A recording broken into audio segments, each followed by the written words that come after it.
And good evening, welcome back to another live Let's Play live and exclusive to YouTube. I am your host Swishbone for the remainder of the evening.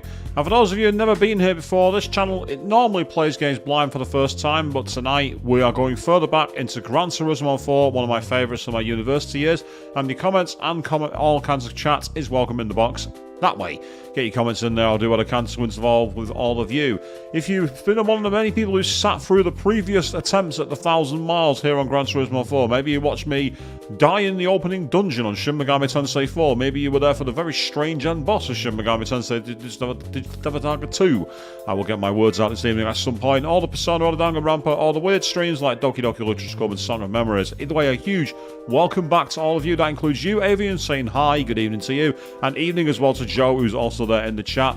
Get your comments, follow their lead. I'll do what I can to interact with you all. So we are here at the Circuit de la Sarthe 2, the home of the Le Mans 24-hour. And good evening to you, Harrison Jack, as well. Just seen you jump in the chat as well. This is classic Le Mans on the circuit that started it all. We got 35 laps. Oh yeah, here we go. Now, offline, I qualified to get pole position in this car. So, essentially, as you can see, check it out, the back straight, it is nearly 4 miles long. There is no chicanes. This is all-out speed in classic cars. Yes, check out my Jag. Leading from the front, and that's okay, because I'm in the Jag. And for all you people out there, we're ready to get going. It's race week here, and it's race week in Spa-Francorchamps as well. You're quite correct there, Joe. Yes, in Formula 1. We will be at Spa-Francorchamps before the 4-week shutdown, and that will be a nice race to end things off with. So, here we are, we're heading to the first corner off towards the Dunlop chicane. Now this is going to be somewhat of an experience. We're coming in at 100 miles an hour. We're going to need to get firmly on the brakes here for this, because this car hasn't got the most in the way of turning. It's not quite like an American muscle car with leftish, rightish, but it's not much better. So say I've actually been to Le Mans. I went there in 2014, watched the race that Porsche first came back for a long time, won by Audi after the number 7 Toyota retired in the middle of the night when it had something like a 4-lap lead. I was very disappointed when I woke up the morning after to find out my team were out. But yes, so the sexy Jag, here we go, out of Touch Rouge. And now it's pedal to the metal. How fast are we going to go, people? Get your comments in the chat. Tell me how fast you think I'm going to hit. I have stripped this car down. I've got the gear ratios almost as long as they can go. I wanted to save some acceleration, so I've gone for 22 of 25. The gear ratios are incredibly long. Let's see what we top out at.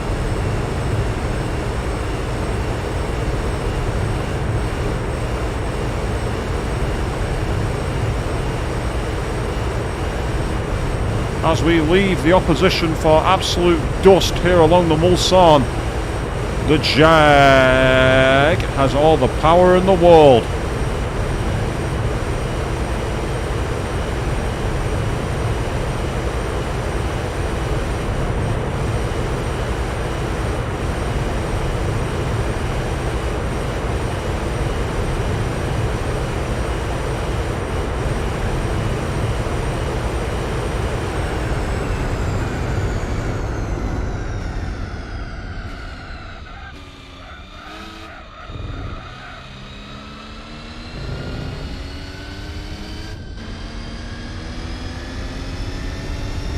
Yes, 197 miles an hour in a 1960s Jag. Now that is style. How fast is that in kilometers per hour? That's a very good question. I know that 50 miles an hour is 80 kilometers, so it's not far off 240 clicks. Actually, no. What am I talking about? 240 clicks would be 150. More like 320 clicks. About 320 kmh that was.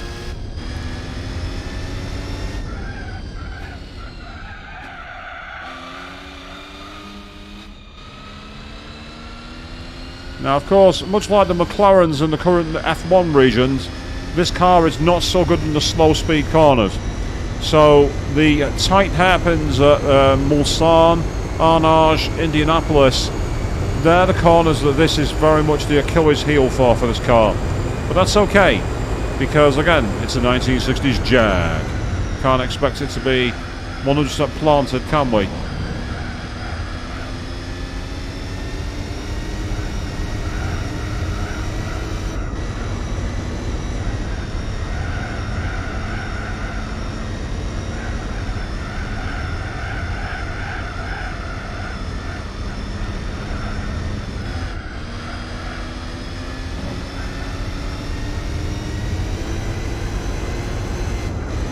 Yeah, I went on the grass then, so the car got no grip. Oh, we're keeping our foot in. That was very risky, we got away with it.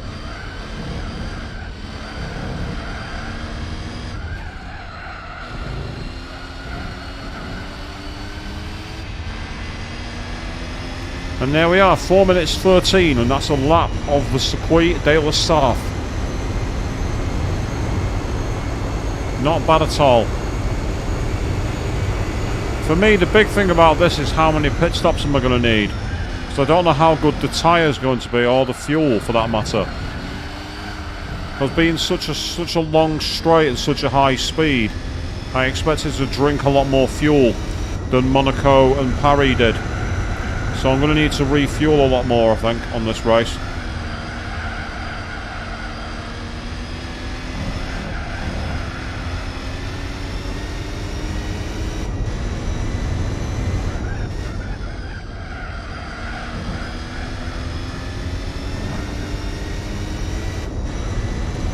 We've already got a massive lead. We have a massive lead already. We've got a lead of around about 45 seconds, I think.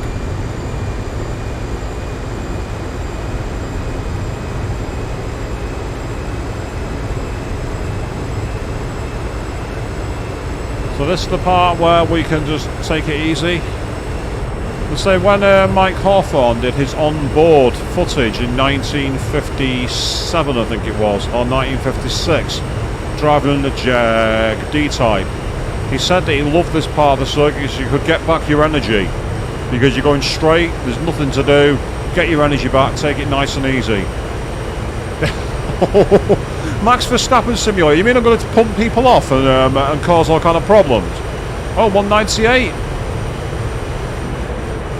What, we touched 198, can we get to 199? No, we can't, damn it, not this lap.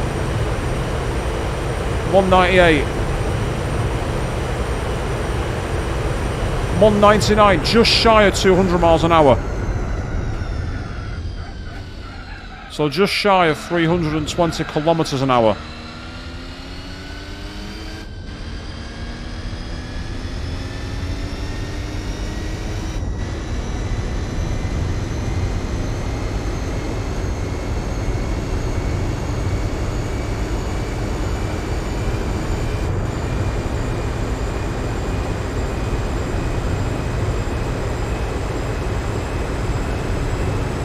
So it's amazing that this series hasn't come back in the modern GT games. There's so many classic Porsches and cars of that ilk, classic Lanciers, classic Fords, which would be perfect for this event, and you can barely do anything with them in game. There's practically no events. So bringing this back would be a very easy win. You got access to the 24-hour layout of the Nürburgring, which is longer. You've got all the versions of Mulsanne and Le Mans. You've got the Goodwood Festival of Speed circuit. You've got Monza. There's so many circuits that would be perfect for this series in Gran Turismo 7. And have they brought it back? No, they haven't. You can't do anything like this. And I'm not saying it should be like this one where it's 4 races and they're all ultra long. But 8 races where they're all about an hour long. Or even 8 races where they're about an hour and a half long. How much fun would that be for people? Give some real content, a proper championship, a really high payout, and a chance to use classic cars with full-size grids as well. You know, like 20-car grids of classic Le Mans multi-class racing. It'd be awesome. But yeah, Le Mans itself is in it's GT7, Joe. Yeah, Le Mans the track is. But what I'm saying is they've not thought about bringing this series, you know, the 1,000 miles. It would be perfect with some of the classic cars that you can't do anything with.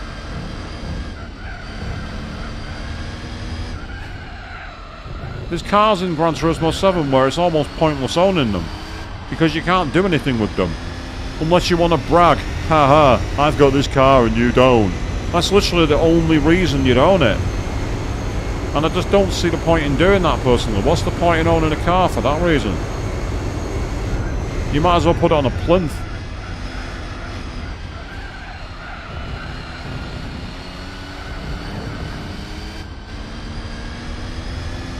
Meanwhile, good evening, Queen. See, you're there for half an hour or so. You say it's been so busy, but you say it's good to sit down.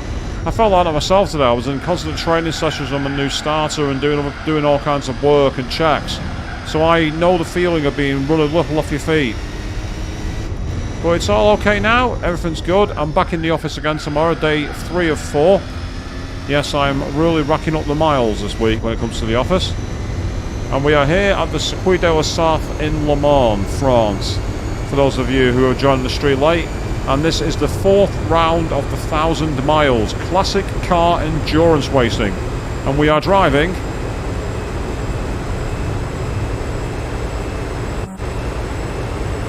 in a Jag. There it is, check it out, that's our car. We are in a Jag.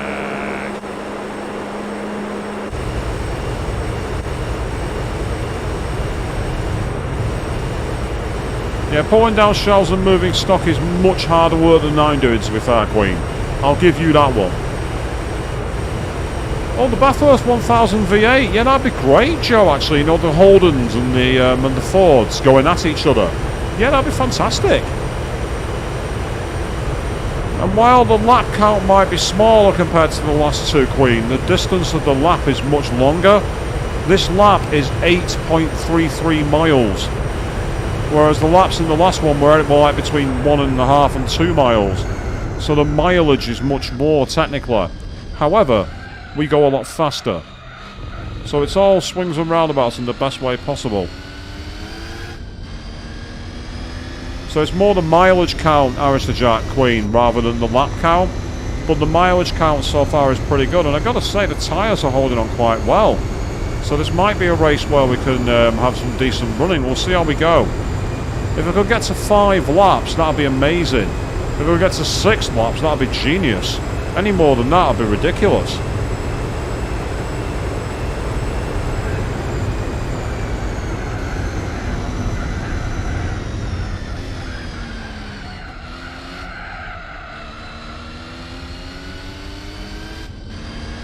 Just had to ride second gear. That's the only issue with this car. The second gear is, the first 2 gears are high torque, so it's very easy to burn your tyres out. So that's why I'm being so gentle with the throttle. That's the only reason I'm tippy-toeing out of the corners. I'm driving it away almost like I'm on a wet track. I'm applying the power so slow and so gentle. It's purely so that I'm not burning my rear tyres out too early, because that's what is going to make or break this race, I think. Tyre wear and fuel economy. Fuel economy is looking alright, because we can easily refuel for half, 3/4 of a tank every pit stop if needs be. We're not going to be in a situation where we're fuel critical, so I think tyres are going to be the most important thing here.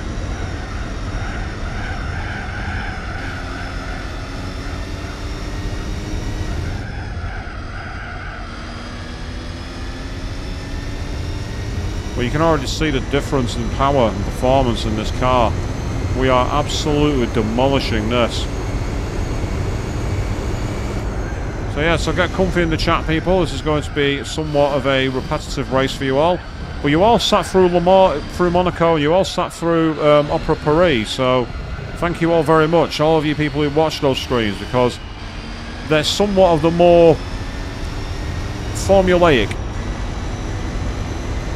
Oh, nice, JC. Tested some of the Group C and Le Mans cars on GT4 to find out what you thought was the best car. For me, it depended on the track, but one of the cars I thought was a brilliant car, was a bit of a sleeper hit, was the PlayStation Pescarolo Judd. That's actually a very good car. And yeah, Queen, we are already about to lap some fools, unfortunately. They are the cannon fodder. So the last couple of races, Jack, they were actually a lot of fun, even though they were very long laps, because they actually required a lot of strategy in terms of how we took the corners. and I had to really think on my feet to make my tyre strategies last. So it was actually a really good stream for that. And again, the audience were fantastic as always, so it was always good to get me going, keep me focused. Now give me a slipstream.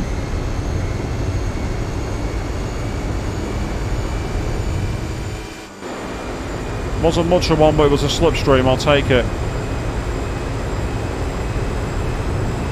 Now I feel like someone in an LMP1 who's coming up behind the GT3 arm when that was a thing in Le Mans back in 2017 and 18.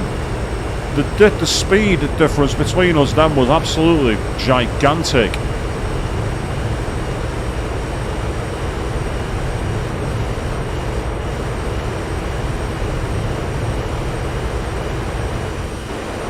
I barely even had time to get into the slipstream. I was going that fast then. 198, 199, come on, 200. There it is, 200 miles an hour in a 1961 Jaguar. 200 miles an hour. Oh, Queen, did you doubt my driving that much? Did you really doubt my driving that much?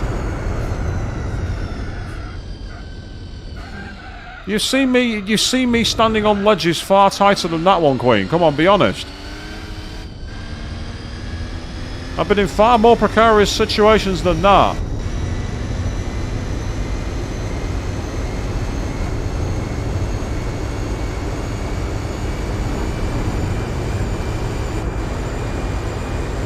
As fast as a Peregrine Falcon, wow. Oh, you were quoting the Winter Soldier, right, okay, now I'm with you. I'm too used to watching Top Gear, it's like left, left, left, please turn left, turn left!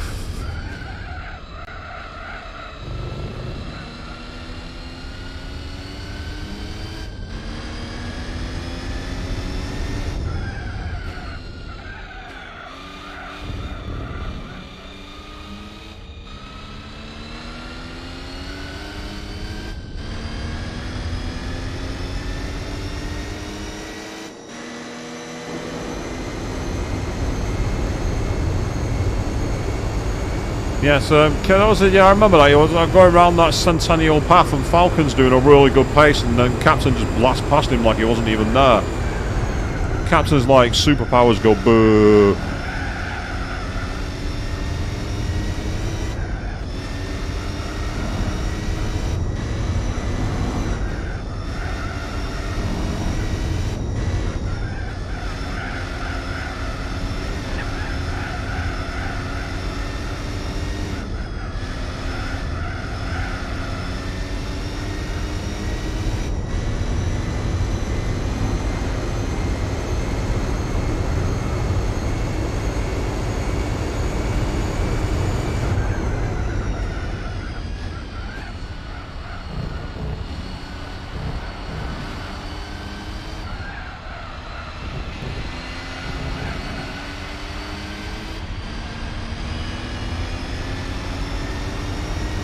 Ironically, that's second place, right? No, third place, right ahead of us.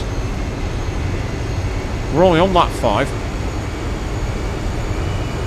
This car is OP as anything in this race. I've made it OP by putting that extra engine power in it. It's just broke the game.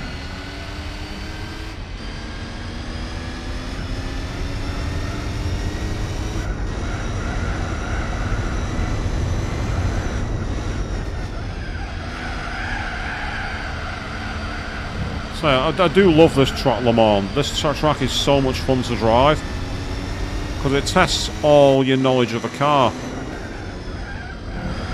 Yep, catching traffic in the middle of Tetra Rouge, every front runner's nightmare at Le Mans. You don't want to catch traffic in the middle of Tetra Rouge. That's what that corner's called, by the way. I actually stood at Tetra Rouge. It's incredible how fast the cars go through there. I've got some shots somewhere and I'll have to share them on the community tab. Because seeing the cars flying by there is unbelievable. So it's going to be a while before we catch the Vet by the looks of it. The Corvette is quite far ahead, but he's absolutely nowhere near me. I'm about half a lap ahead of him at the moment, I reckon. Possibly even longer. If I get to Mulsanne by the time he starts the next lap, then I'm around about half a lap clear of him. Which would be pretty damn impressive after only 5 laps. And again, the fuel's holding up beautifully well, and the tyres thus far are hanging on. So I might be able to make 6 laps, possibly 7. If I could get to 8 laps, then that'd be insane. That'd be a 4-stop strategy, assuming the fuel can last that long. I feel like a submarine captain all of a sudden. I don't know how deep I can take my vessel. Oh wait, hang on, that wasn't meant to be a joke. Is that too soon? That wasn't a joke, I'm being serious. I just realised what I said.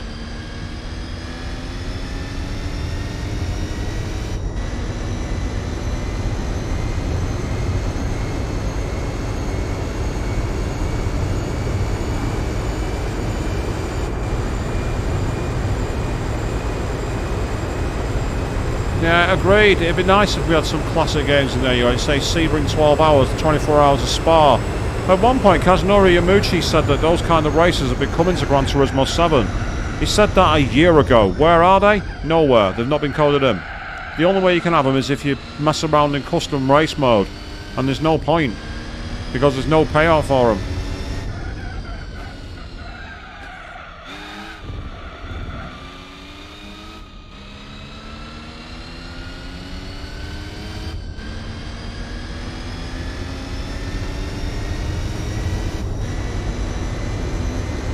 Well, yes, nearly 20, almost 20 minutes in already, people. Can you believe that? Where's the time gone? It's just flown by. With a lap like this, time does kind of evaporate very quickly, especially when you're at such high speeds, because you're constantly looking to the next zone of the circuit, and you're trying to get an average speed that's incredibly high. Because, of course, average speed is massively important in Le Mans racing. You need to have an average lap that gets you some extra pace.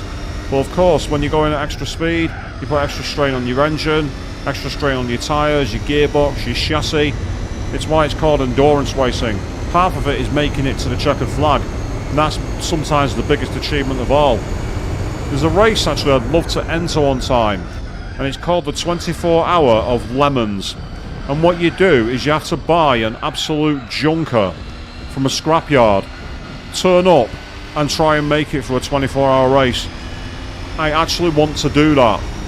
You know, buy something like an old Rover SD1 or an old Peugeot 205 or an old BMW that's been like through the mangler, probably written off 3 times, done like 200,000 on the clock, and you got to try and make it to the end with no spare parts, no modifications, nothing. You just turn up, you and your mates, hoping you can make it to the flag. It sounds absolutely awesome. I would so love to enter that.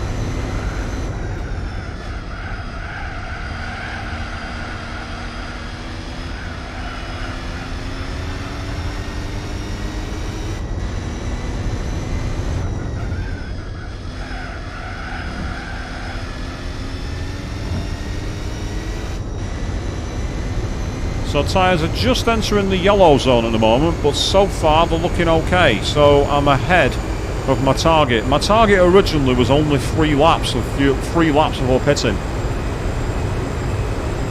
Oh, absolutely, Joe. Yeah, those old Mercs, or what was that Peugeot called? Was it the Peugeot 403? The one with the really, really angular headlights that was designed basically for the deserts of Africa. Buy one of those, you'd be absolutely sorted. It'd be such a good laugh. Or of course, buy a Japanese car like a Mitsubishi Starion or a Toyota Celica. You'd be able to get that fit. They'd be bulletproof.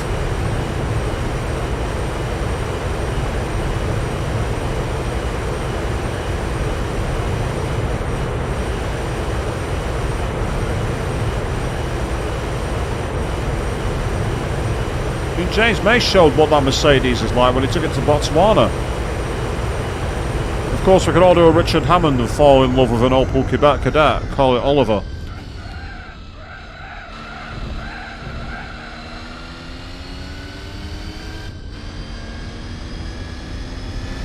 So it could have been the 405, but you've seen them before. The really famous cars, and they were all the rage in Africa because they could survive the dust and the dirt and the heat. They were brilliant.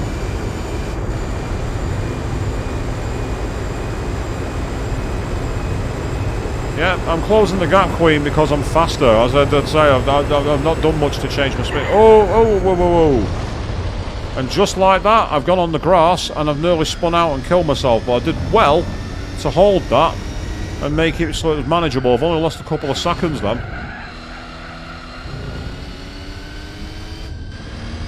I did well to not spin out then and really ruin my tyres. That was well controlled.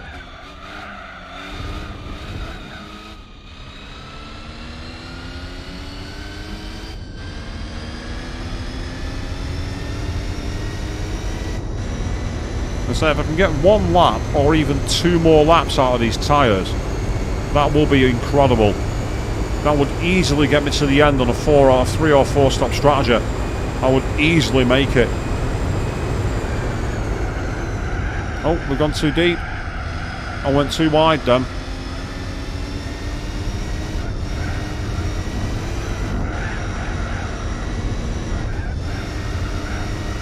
When I'm on the Mulsanne, I'll read your message, Joe. It's a bit long for the middle of the Porsche curves. So give me about another minute and a half and I'll reply to your message. This is actually quite an interesting challenge. Get streamers reacting to the live chat while we're doing endurance racing. It's not easy. I think this is why I'm not a fan of these big streams where it's all about constant, like, you know, doing things and setting off emojis and fireworks. I find it's just too distracting. I like to watch people play the game, and if they talk to their audience like I do, that's awesome. But you get people who like do all kinds of stuff. But yeah, so you say, Harry Vatanen got his car stolen during the night. That happened a lot during the 80s. Quite a lot of the fans wanted to take the cars for themselves. And I think I'm going to have to pit this lap. I've just seen my back left tyre. My back left tyre has started to go deep orange. I don't think that's going to last. So I'm going to pit this lap. A 4-stop strategy, that'll do me. 4 stops will be enough. I've even got room to go to a 5-stop if needs be, because I've got that much pace to play around with. I might as well mix and match it. Because again, that's the thing about racing. You have to be able to adapt and to change your plan. You know, you hear it in F1 all the time. What do you think of plan C? What do you think of plan A? You get it all the time. Because that's drivers adapting, saying, yeah, the tyres are going to hang on. I'm not sure. The tyres might be going. It's better to consider a new strategy.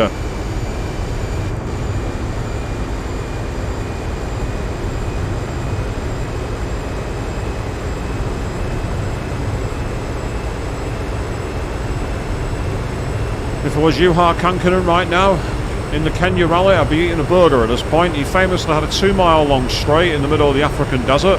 So he started eating a burger. He had nothing to do. He literally had his hand on the wheel. It was perfectly flat. The grip was plentiful, so he started eating. Jaaaaaaaaaag, what a legend he was. I think that's the blue car in last place.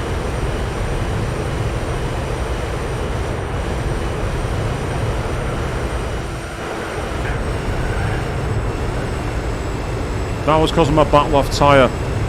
My back left tyre lock cost me all the grip then, but that's okay.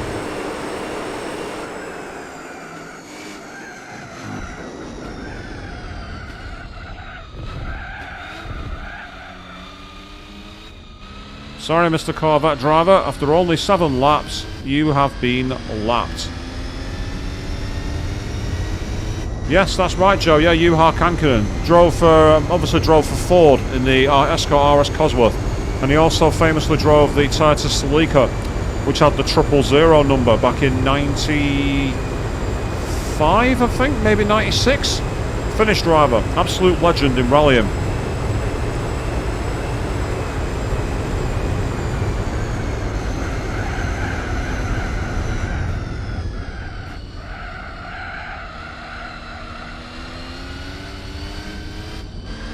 Oh god, yes, pushing the Delta Integrale to its absolute limits, because the Delta Integrale was a great rally car.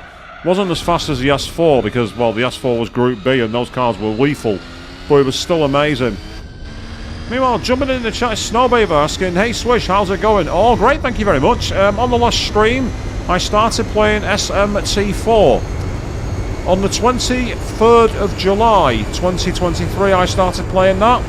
The game was released on the 23rd of May 2013. So 10 years and 2 months after its 10th anniversary birthday, I started doing it as a series. All going absolutely brilliantly. How have you been, Snow? Good evening to you, mate.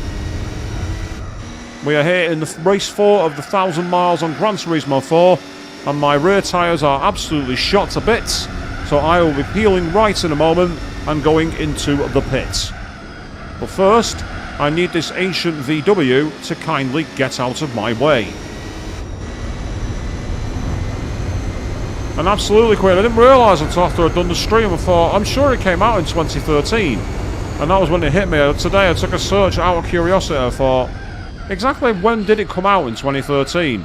Thinking I might have time before we have the new, to celebrate the anniversary. Nope, I was too late.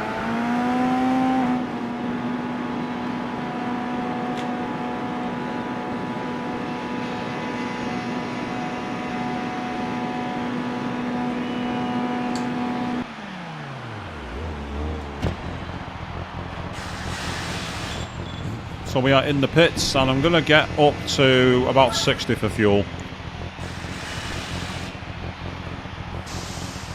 Give myself leeway for a little extra in case it's needed, but I doubt it.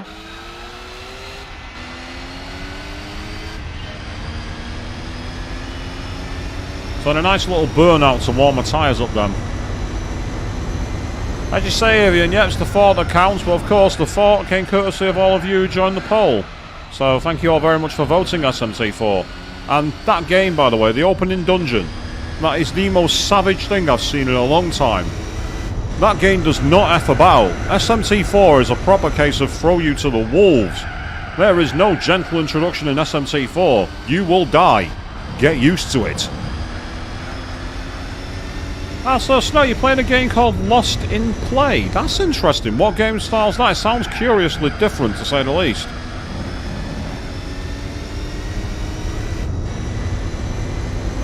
Joey, I imagine it's slightly better for me to have it at the end because there was less burnout on the rear tyres when the game was on auto drive.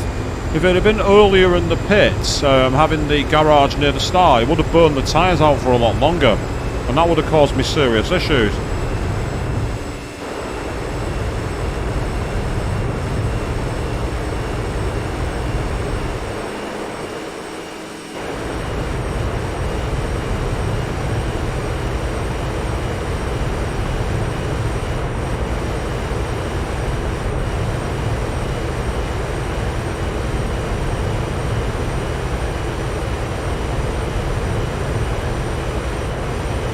Come on, give me 200. 201.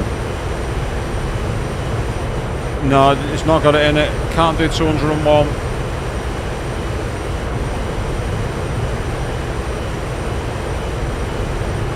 Yeah, red go blur. I'll see myself out.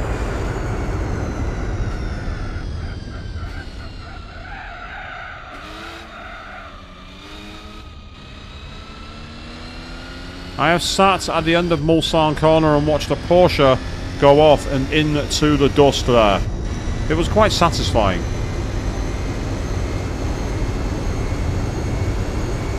Ah, so it's about a brother and sister who get lost while playing a game and they're trying to find their way home.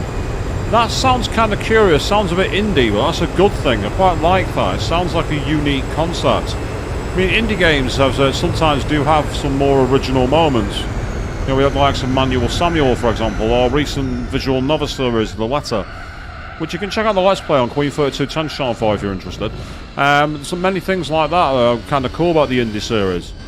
Indie games are kind of interesting because they have less people to please, so they can take more risks.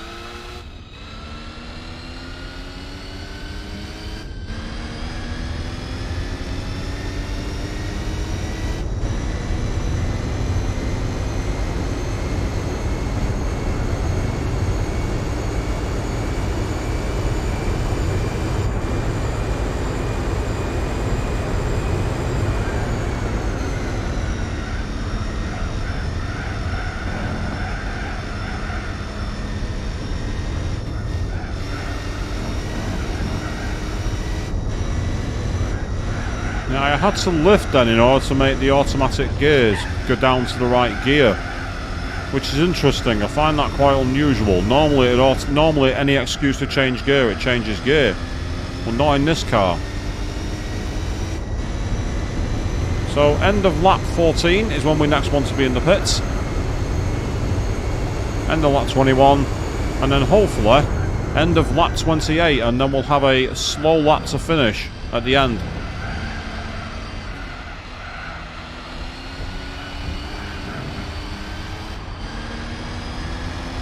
Say for an outlap from the pits, 4:38 is pretty good. That's not bad at all.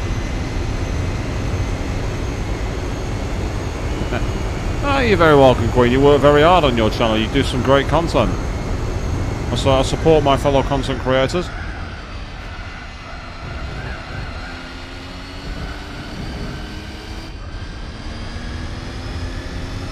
You're very welcome anytime. Yep, sorry Marcos, I need you out of my way, thank you very much.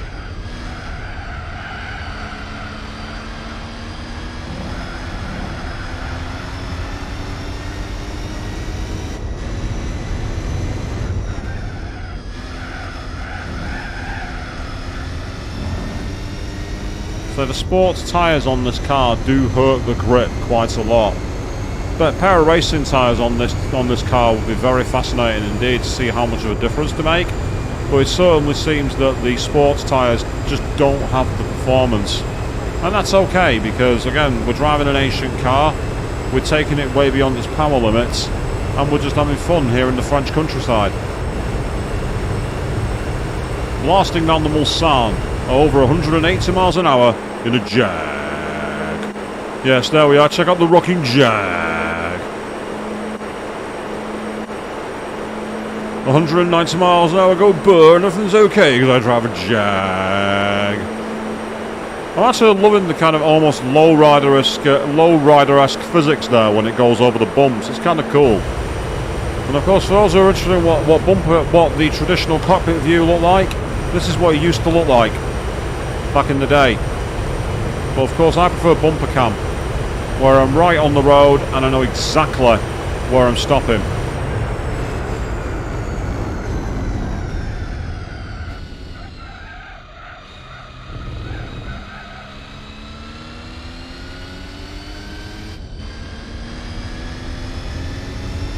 And down towards Arnage and Indianapolis. That's our next route here. We are stuck in the forests of Le Mans. We are the support race for the Le Mans 24 hours. And strangely enough, when I was at Le Mans, one of the actual support races was classic Le Mans cars.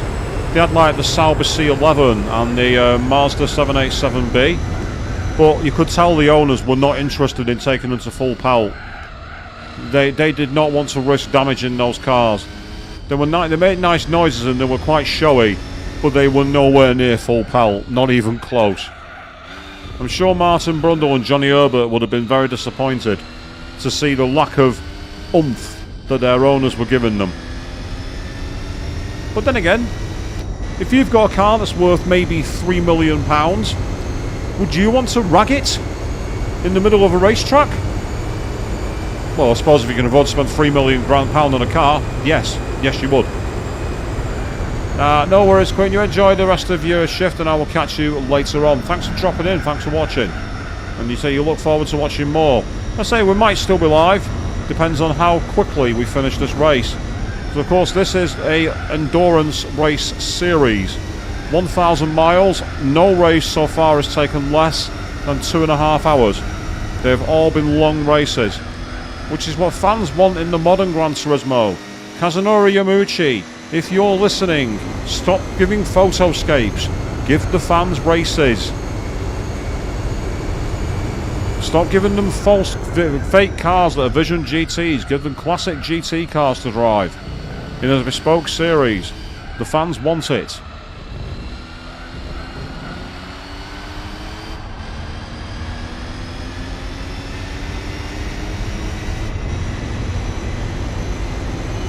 So 10 of 35 laps already. I'm actually quite impressed.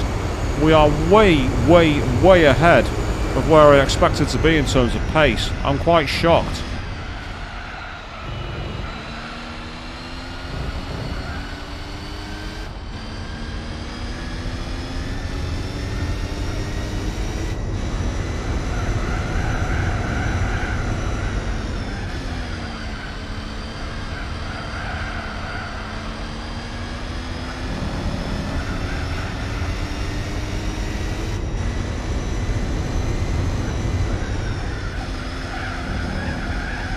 Oh, no, that's wide. That's really, really wide. That was a very, very poor lap there. That was very poor indeed. So you think GT5 was the last time that Kaz was really in touch, dear Joe? I've heard mixed things about GT5, but I wasn't there because I was on the Xbox 360 platform playing Forza 4 and F1 2011. So I can't really say too much about GT5, but I've heard that it was a game that was very much a bit more of a railroading in the career, and then GT6 totally went off the rails in terms of the single player campaign. So it's disappointing that things haven't changed.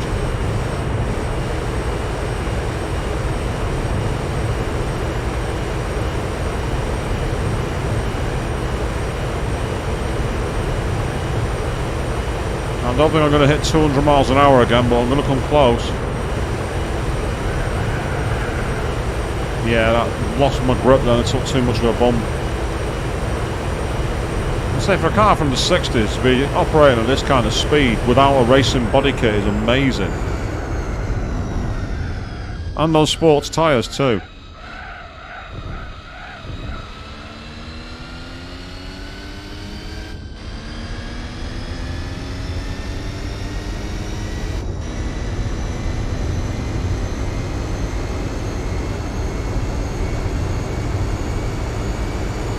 Thus far this has been the easiest of the races. It's been a lot easier, this race at Le Mans so far. We've had a lot of fun. I'm really looking forward to seeing what reward we get for this series, because I mean, being a car of the 60s, all the cars of that era, I'm hoping it's something like a really classic car.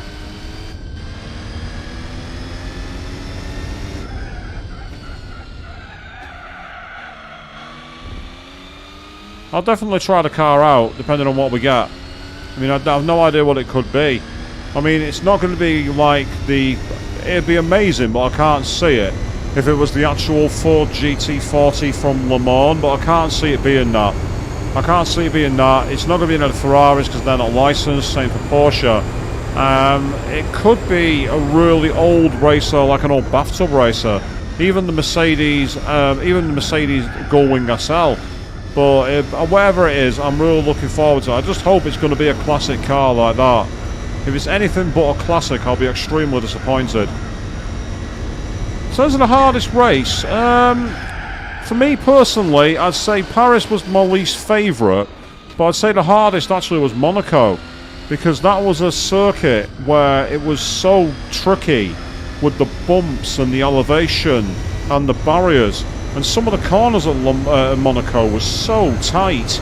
You had Los Hairpin, you had Rascasse, you had Mirabeau. I found that a real challenge. It was so challenging to get around Monaco.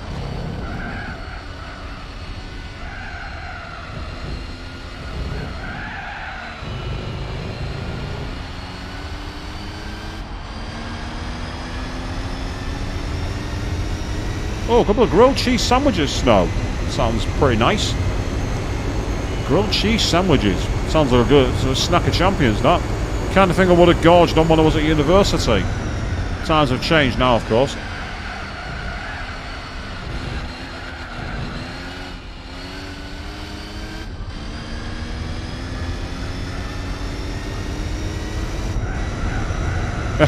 Are you jealous, Avian? Are you thinking about going and making some now? Because it's a good idea, if you are.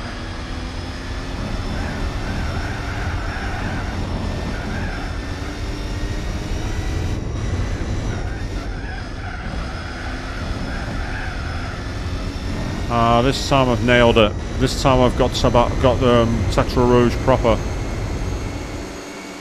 Thank you. I'll take that slipstream.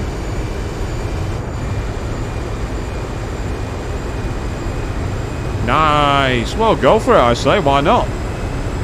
Sounds like a dinner of champions, that.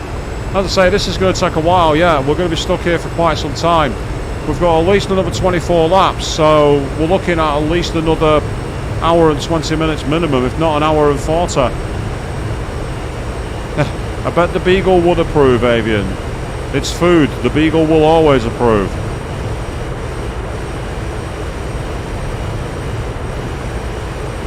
One thing I'll say about Final Fantasy 16, not a spoiler, but it has a brilliant mechanic you can use if you want on the world map. It's a minor thing, but it's so wholesome. That's all I'm going to say.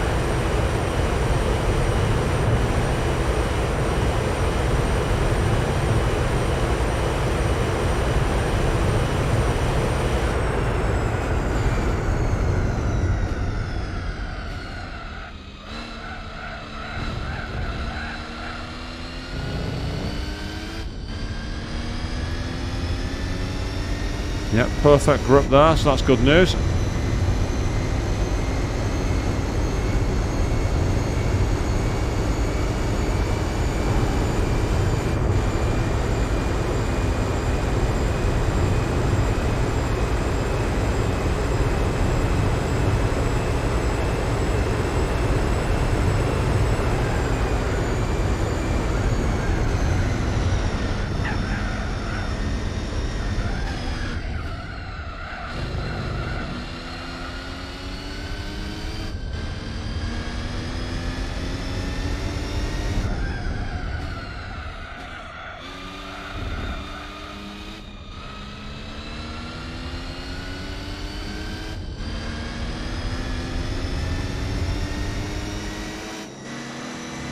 Thank you, VW.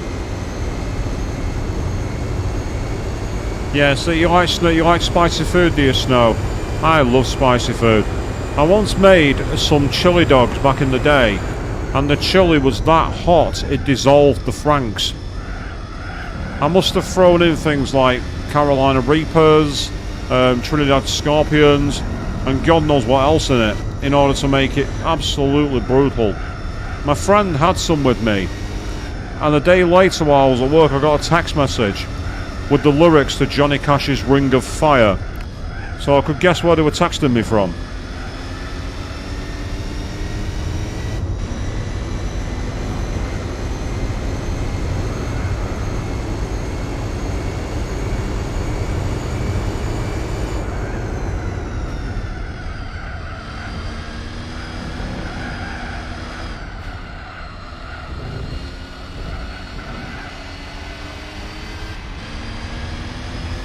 Yay, new fastest lap. 4:08.498, that's awesome.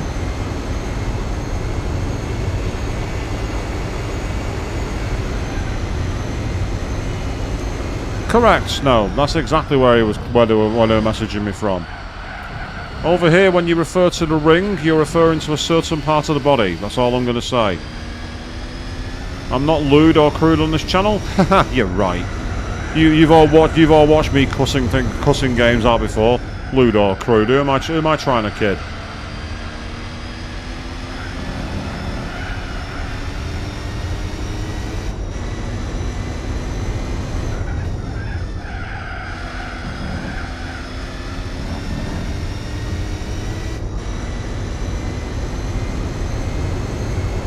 Yeah, Joe, your reaction is what I did when I saw it. I just laughed. I'm like, yeah. I had a feeling that might happen, and I apologise for nothing. I am sorry, not sorry.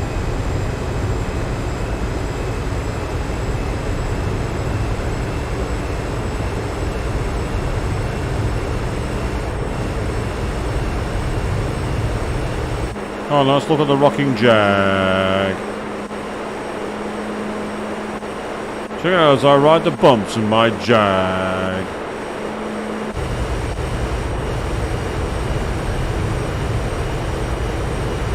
Like when the cars are rocking, don't come knocking. You never had anything more spicy than habanero. Habaneros are very spicy though, to be fair, Snow. They are very, very good. Carolina Reapers have an amazing sweetness to them, but oh my god, are they deadly. They're not quite the toe of Satan though, are they, Avian? They're not quite the toe of Satan. And for those of you who don't know what I'm talking about with that, go and search the clip of Good Mythical Morning trying them. Just be warned, they really can't take the heat, and I don't blame them.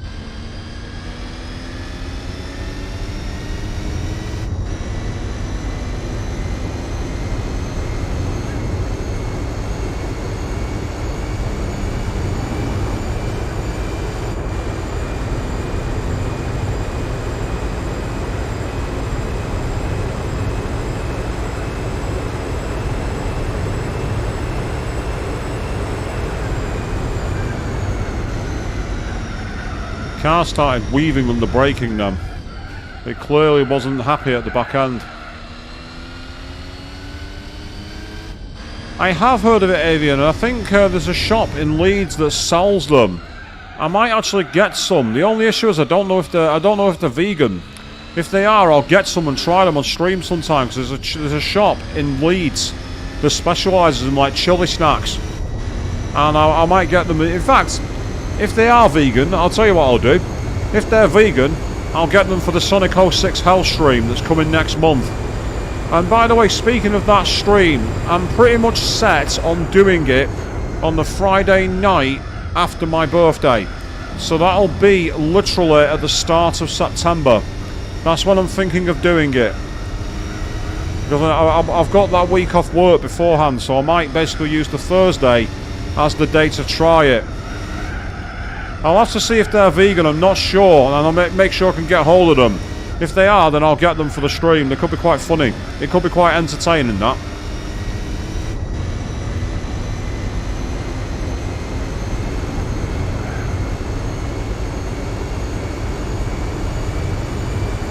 I'll even get some cans of that dodgy Sailor Jupiter drink for it as well, because that's punishment, to be fair.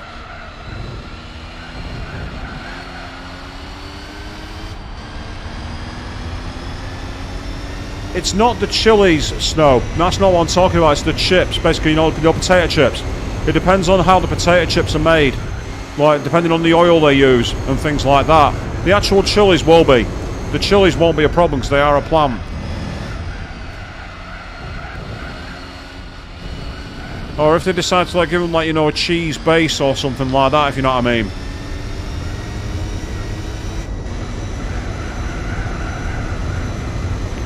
As for my birthday, Joe, it's literal. Do you want to know when my birthday is? The day of the Dutch Grand Prix. That's when my birthday is. I'm not saying a specific date. And please don't put it in the chat either. People can easily see it, but I'm literally saying that's when it is. I'll have to see if I can find some, Avian. I say in Leeds there's like a Chinese Oriental supermarket, so I might go there on one of my days off and just hit a load of stuff and see what I can find. And if I can get decent ones, then I'll go for it. It could be good fun.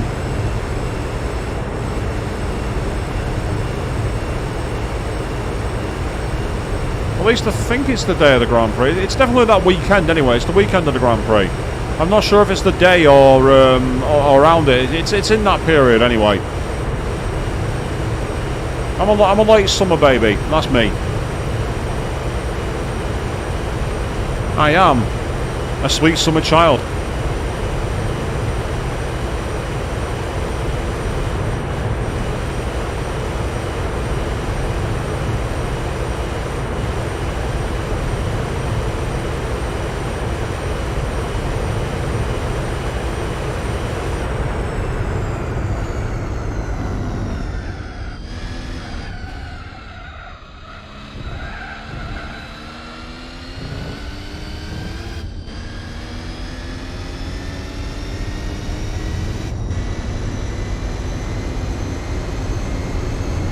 And I've actually been buoyed by the news that I do not believe that I can actually, that Verstappen can't win it at that race.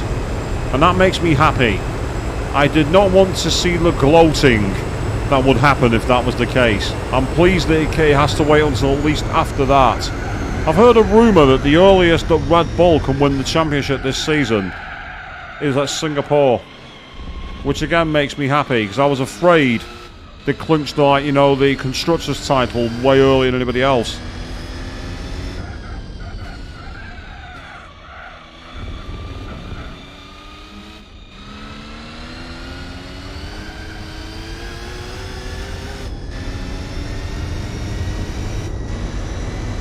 Snow, can you please edit your message? I asked not to share the date, thank you.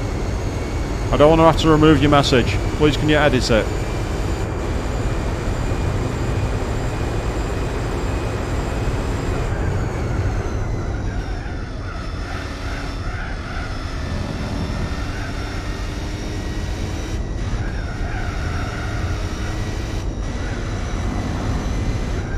Well, now the thing is, like, Avian, if I'm going to do it, I'm going to do it as an all-nighter, possibly even a 24-hour. So the reason I wanted to do that Friday is because it'll allow me the weekend after to recover before I got to work again.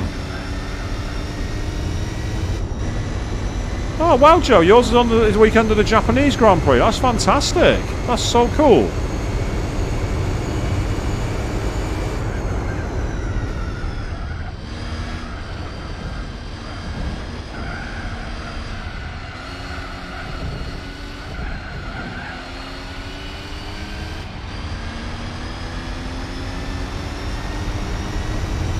Right, interestingly, the tyres have held up. I'll make a decision at Mulsanne. If at the end of Mulsanne I'm not confident on the tyres, I'll pit this lap.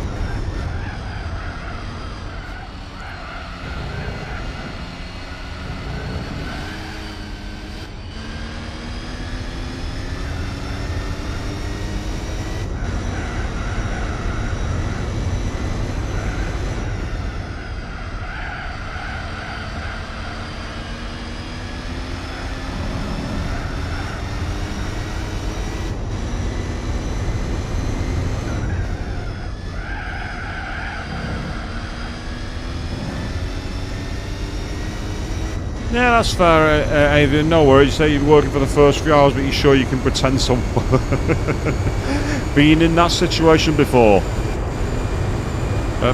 Boss, you didn't say you were watching my stream tonight. What do you mean I've been sacked? Oh, come on.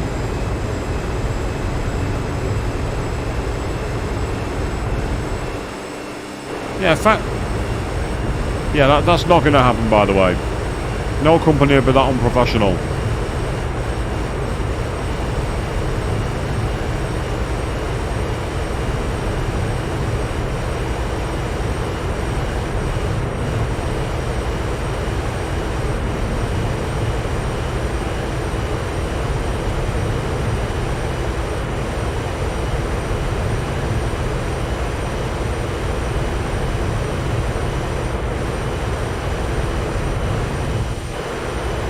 ...202, 203... Oh, yes. We've gone faster than we ever have, thanks to that very, very brazen slipstream that I got right at the end of Mulsanne.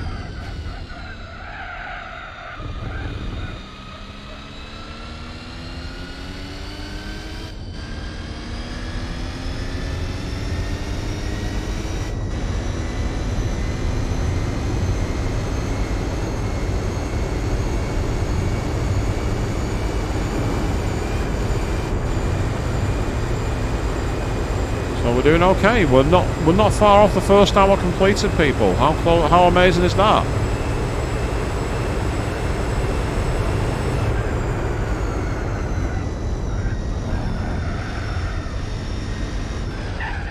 Whoa, bit of a drift then, but I kept hold of it.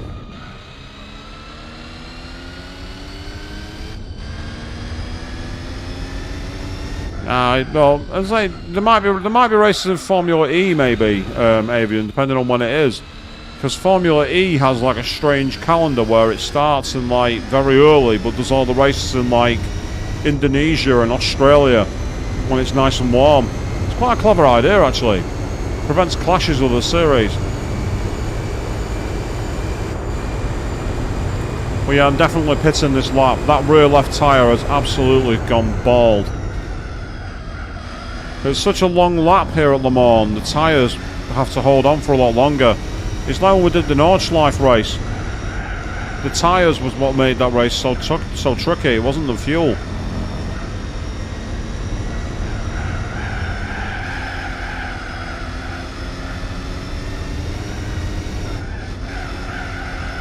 Oh look, they're second place again.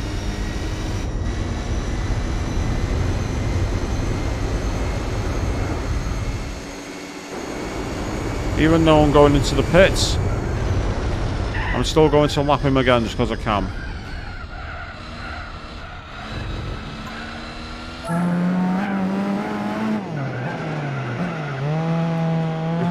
Hey, that's fair enough, Avian. Sounds good to me.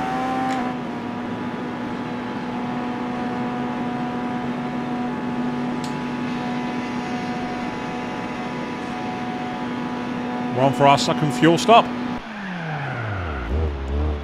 I say last time we were at 41. Yeah, I reckon I can get the fuel, so I'm gonna gamble on 50.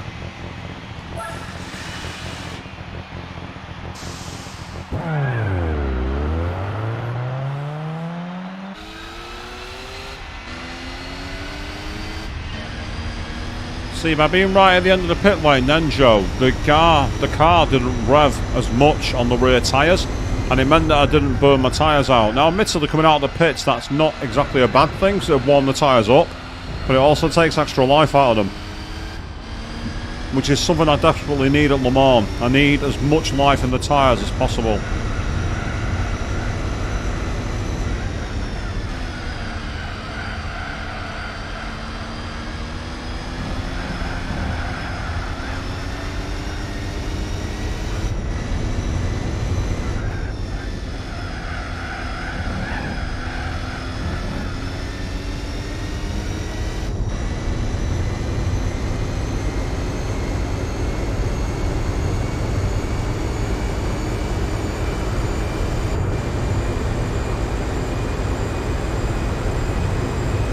I do think for a PlayStation 2 game, this looks absolutely spectacular.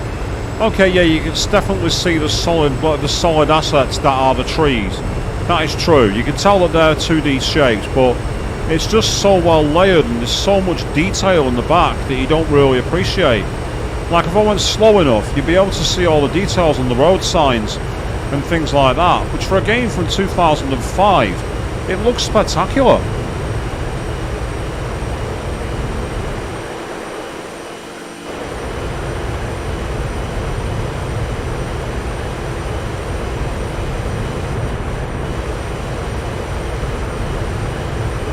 So if you need any proof of the sheer gulf in class between the vehicles, there it was.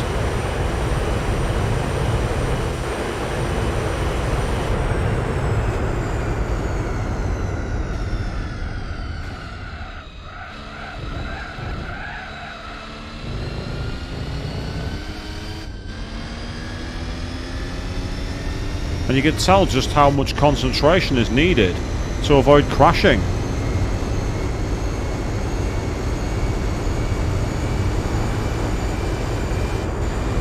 So we're projected, according to this, to be about 2 hours and 20 minutes, I reckon, for this race, which is pretty awesome.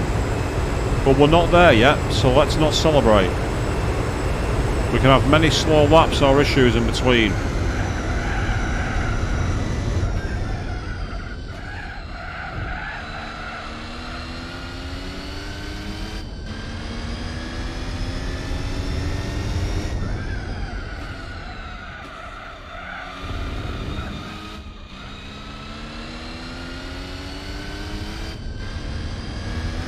Avian, I've concentrated and still managed to crash. You've seen my streams when I celebrated way too early. It happens, it's so easily done.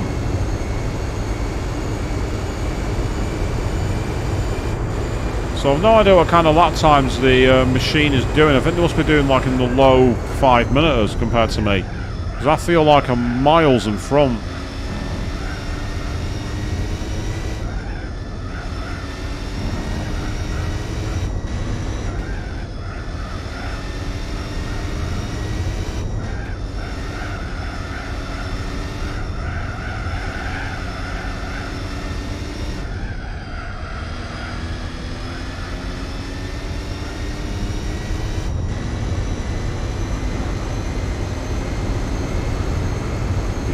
Flip the apex, beautifully there, no issues. And then we stomp on the brakes, relatively early course.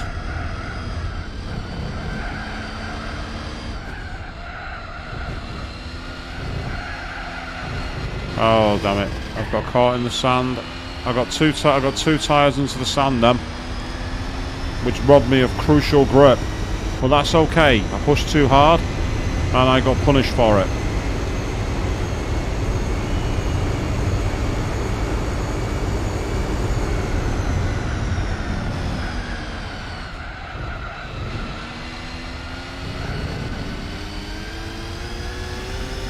Oh, you see, that's what I wanted to avoid doing. I just burned the tyres up. That's not good at all. That might cause a problem with my pit stop strategy. That I'll have to see if I can recover it.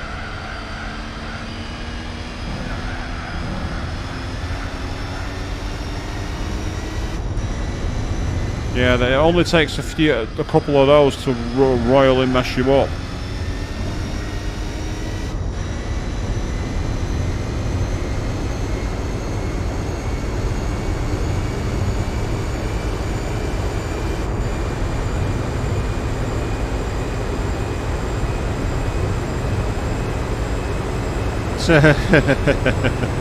Instead of 2 sheets to the wind, there's 2 tyres in the sand.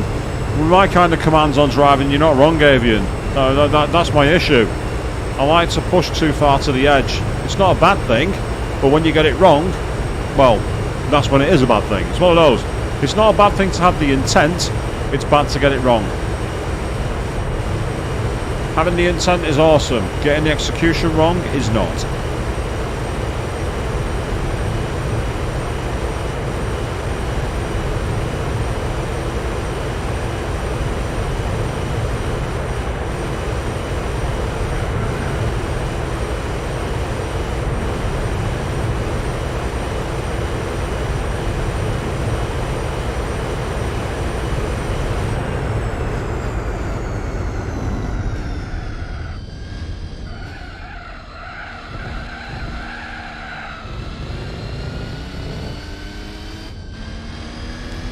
Yeah, very gentle on the power then to avoid burning the rear tyres up, and it's done the job.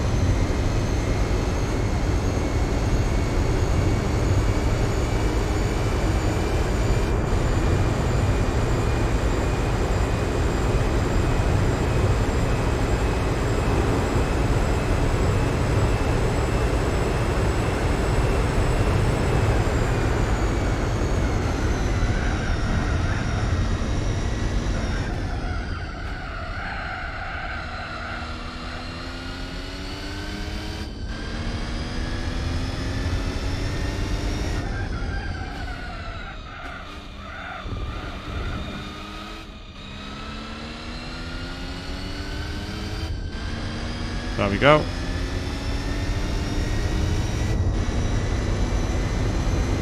I think I'm about to catch another car, and I might have bad luck here because I might be getting it during the Porsche curves. Oh, Marcos, you chose the wrong time to be that slow. That's annoying. It's very, very bad form to catch cars in the middle of the Porsche curves. It is not fun at all.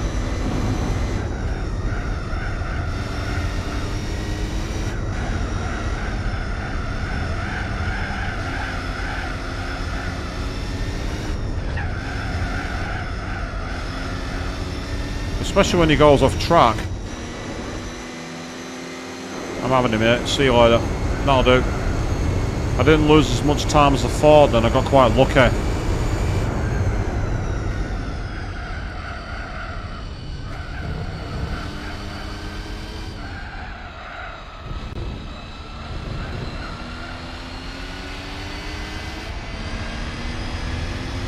It's up there, definitely, Joe, yeah. In terms of Le Mans, it probably is the worst place to get traffic.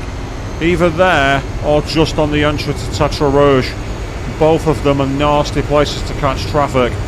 The Porsche curves is the most frustrating, because if you catch them right at the start of it, you'll literally get stuck behind them. It's like being caught behind a convoy of trucks on the freeway. It's exactly the same kind of inability to get by. It's so frustrating.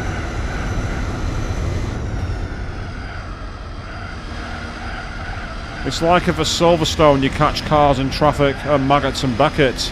You can't get past them. There's nowhere for them to get out of the way.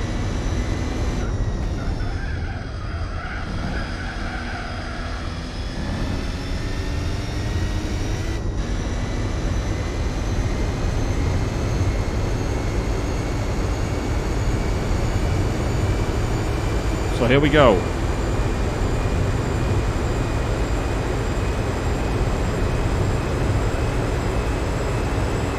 Let's check in with the Jag. Yes, there it is. The cars are rocking and it's absolutely flying forward over 180 miles an hour, which looks nowhere near as fast here. It looks really, really slow in this camera point. But then if we switch to the front, it all changes. Suddenly we have speed. So evidently the viewpoint makes a big difference to the sense of speed. As a kid I used to use chase view all the time, until one day I tried it in this mode and I realised just how much faster I could be by being able to see the corners properly. Oh, it changed my world, really did.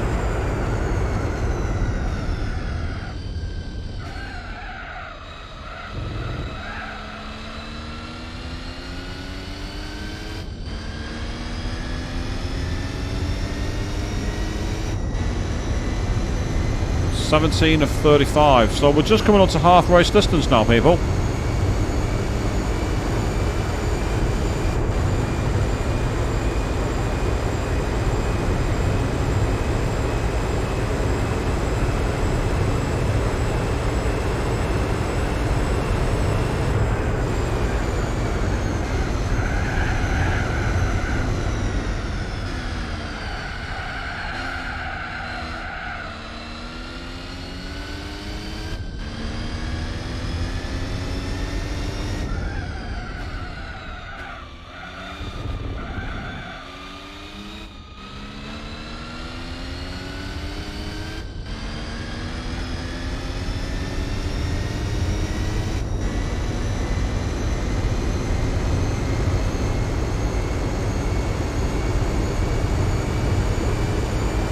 Yes, we are deep in the intense here, trying hard.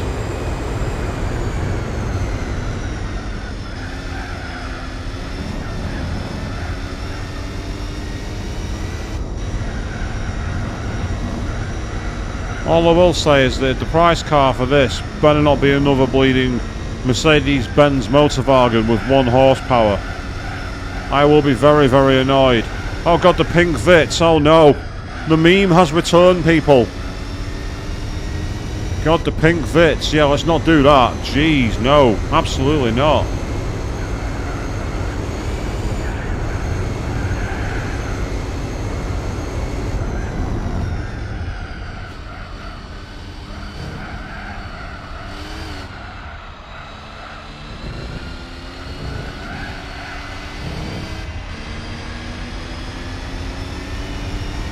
A pink Vitz with 1 horsepower would be the most useless thing in the world.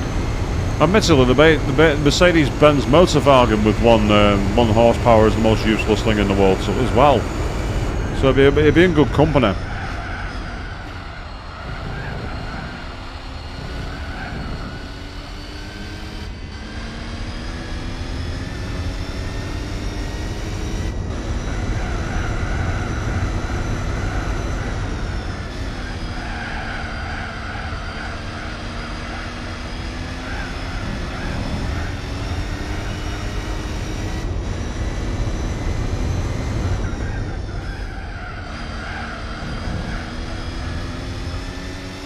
If you're going to block me, you're giving me a tow on the way out.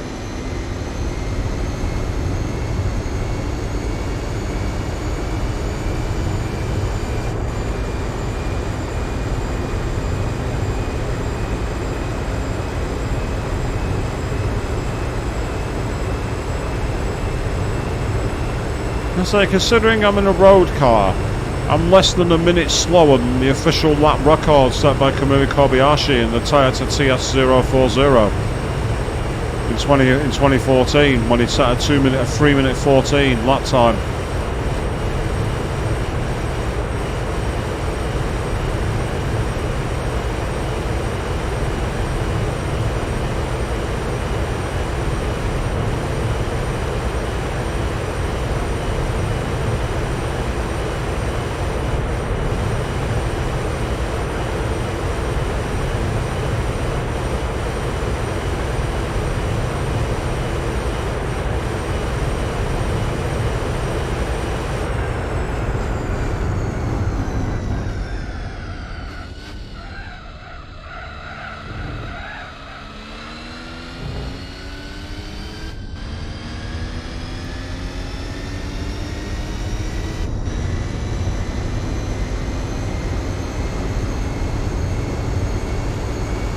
Yeah, say winning cars that you can't, that are of no use is kind of pointless.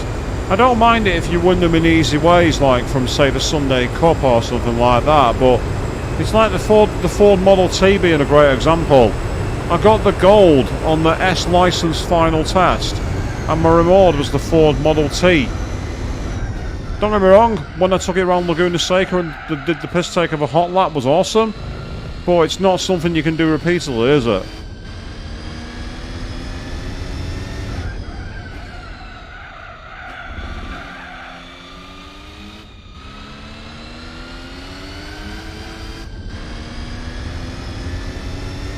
And as you say, Joe, not even allowed to do an oil change, which is horrible. And you can't even enter into the Family Cup for a one-make series either. Got a one-make series racing in Mercedes-Benz Motorwagen. God, that'd be painful.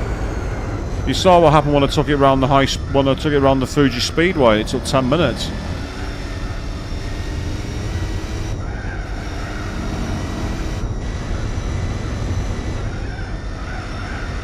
To be fair, the moment I tried taking it up the hill at Laguna Seca was one of the greatest moments in the entire Stream series.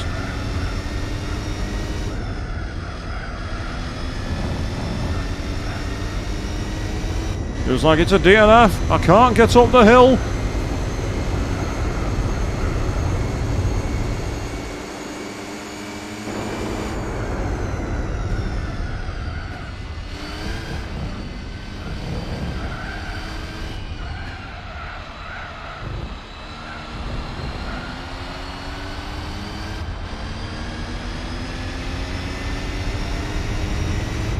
19 of 35, two more laps and then we can pit for more tyres again.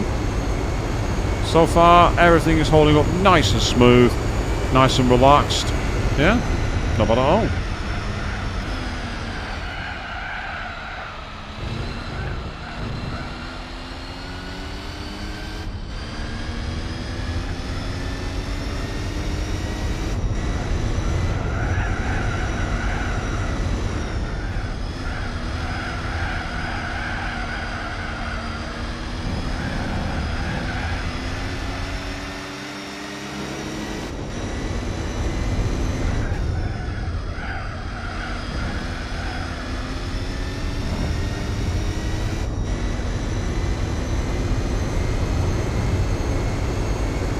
Can't even do an oil change.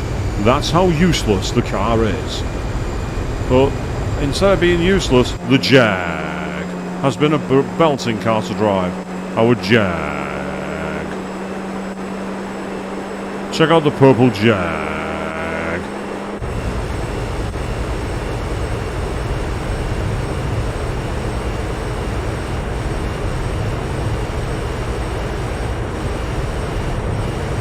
Yeah, divot there and lost a lot of speed, which is irritating. It's okay.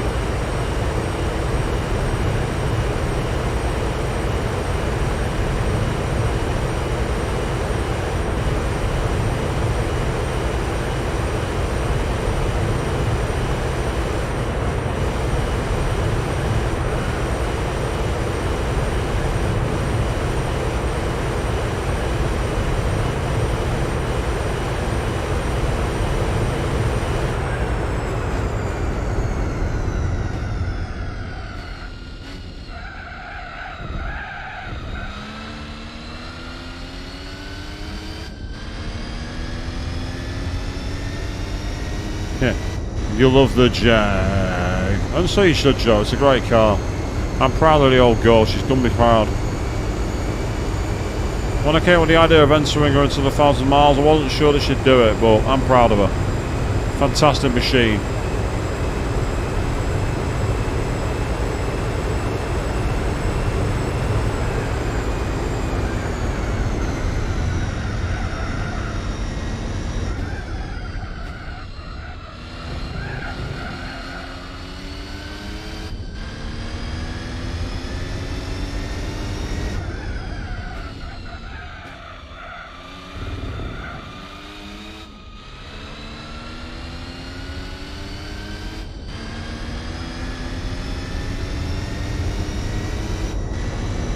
As we continue to battle on, attempting to get through the madness. That is the 1,000 miles. We're so close now, people. Race 4 of 4. Can you believe that we've had 4 streams in a row dedicated to this series alone?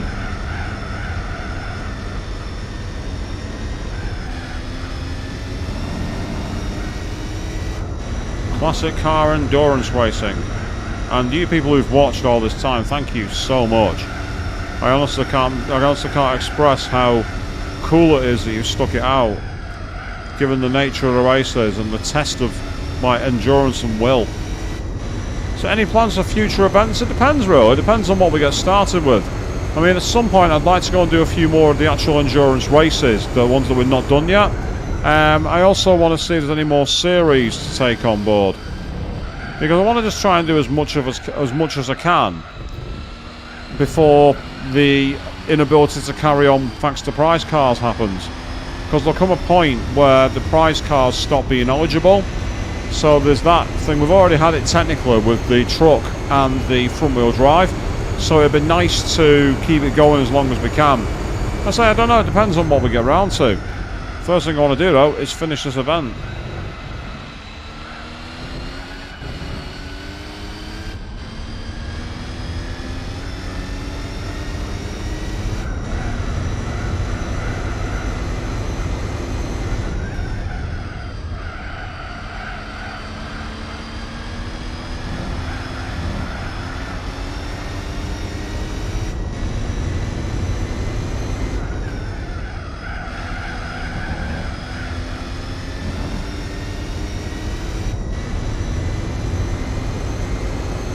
So yeah, nice, we'll see how things go, that's the plan, absolutely. So end of the next lap, that's when we'll be going for our 3rd pit stop. And then after that, hopefully we'll be able to hang on long enough to go for one final stop. And that'd be incredible. To do this race on a 4-stop strategy would be absolutely spectacular. Given the nature of the circuit, the speeds we're going at, the length of the track. It just shows how if you can able to run full throttle for a long time, you can protect the tyres better.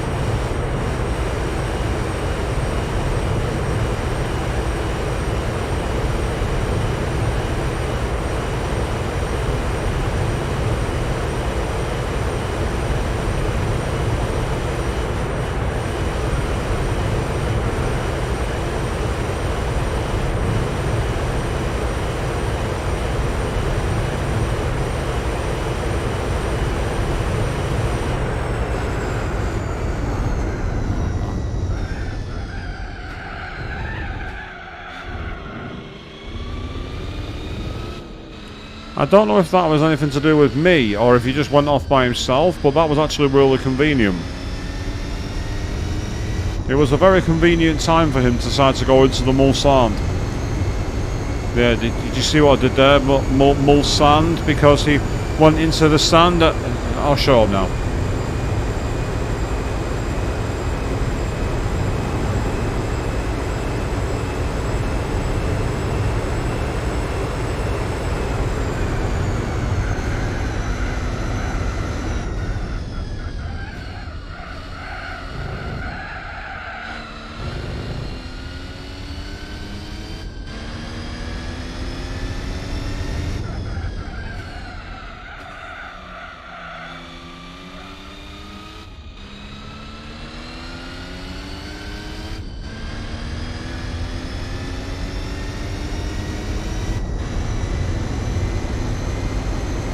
And I've just seen that my fuel has gone red.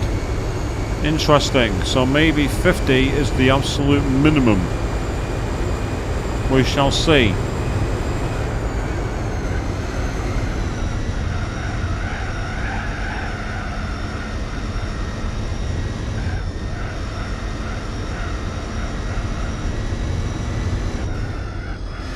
I didn't know the cars did that, the corkscrew in GT3, Joe. That's interesting. I had no idea. That's awesome. You say you took a video of it. That's cool. Now, is that the second car? I think it is in the second place. I might be able to lap him again. And if I actually get out quick enough, I might be able to lap him and stay a lap ahead. after going into the pits. Now that would be humiliation.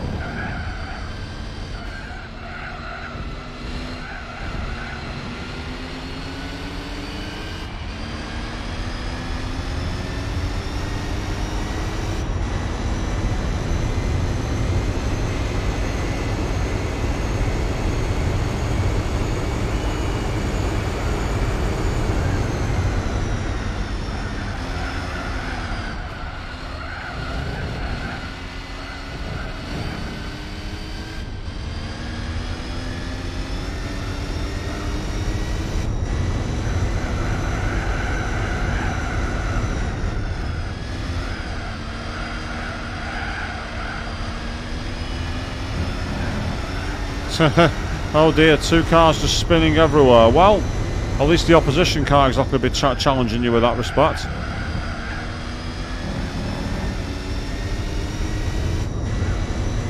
Oh, boo. Avian, that would be total carnage. Next you'll be saying that everyone should be casting Carmageddon.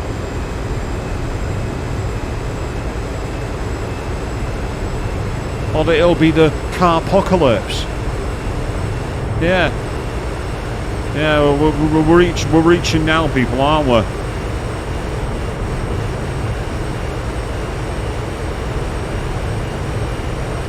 Or it could be that I'm saying corrupt jokes.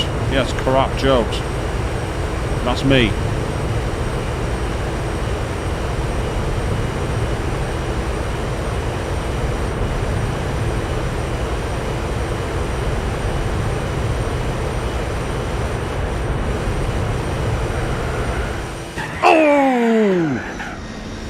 Yeah, I'm at fault for that one. Wow.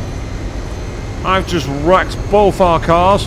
Both of us have gone straight to the emergency room after that one.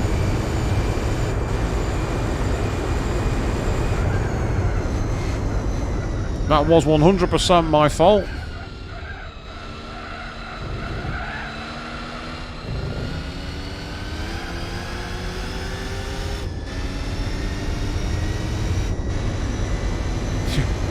If you're finding it funny, Joe, you laugh as much as you like. I'm just amazed it made anyone laugh, is all I've got to say.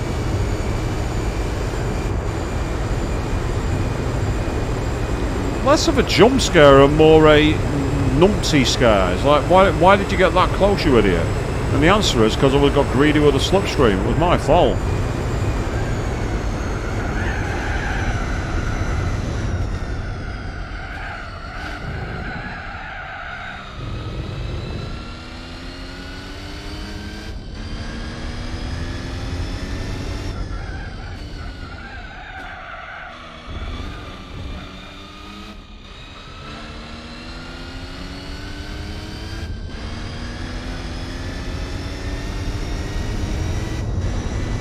Yeah, I'm very glad there's no damage, Joe. That would have been a nightmare way to end the race. The clean race bonus would have gone, but we don't have that in this game, so we don't have to worry about it.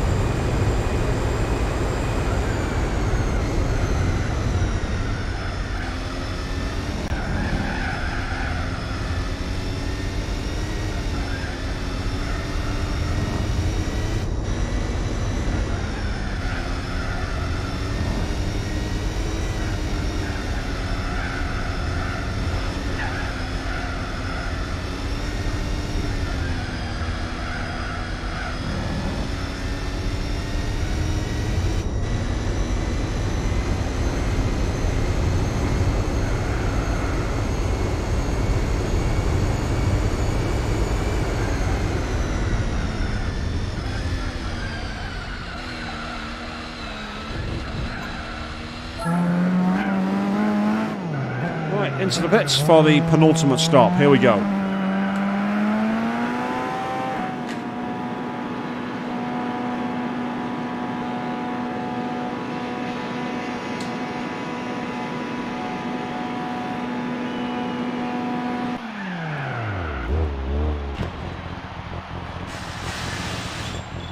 So we had 12 left on the fuel, we had 50, so I can actually go as low as 42, 45.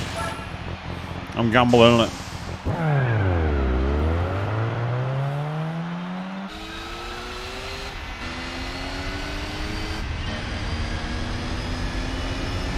Yes, no cars were harmed in the making of this video.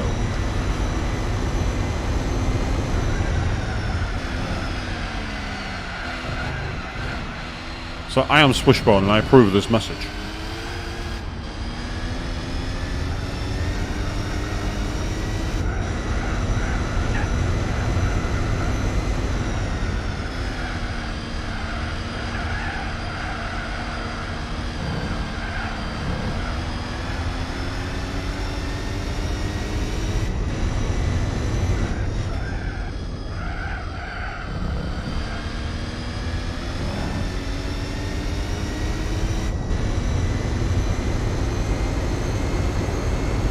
Lap 22 of 35. We are absolutely on it. Well, of course we will be, because we're in a Jag. See right now? On it like a car bonnet.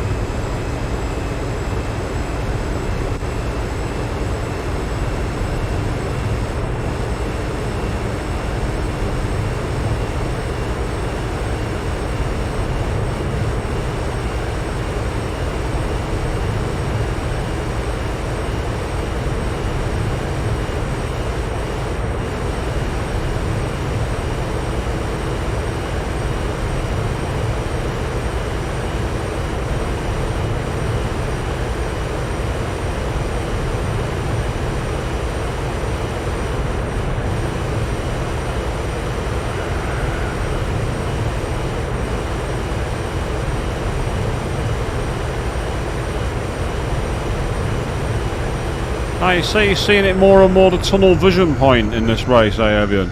I think it's when you're in a race like this one where there's so few corners to worry about, you really notice it. Because you have to get into a rhythm where you just kind of like lose your sense of space and time.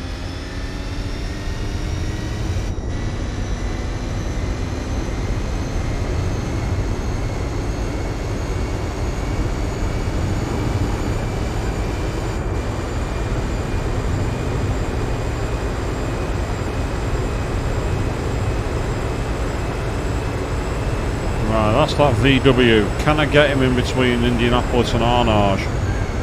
I don't think I will, which is really annoying. Yeah, I've kind of caught him in a bad place for traffic here, but I could have caught him at a worse time. Oh no, I got too greedy on the accelerator then, that's not a good thing.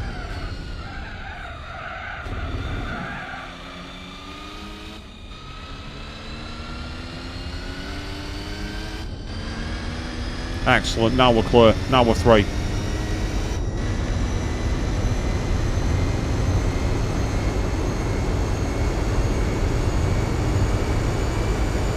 Let's say we are in a very good position time-wise. 22 of 33 laps.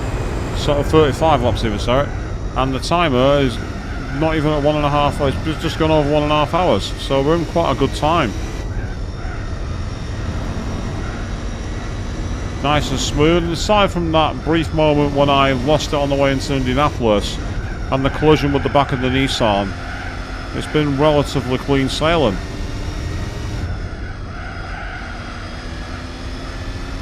For a race in an old car on sports tyres, we're doing alright.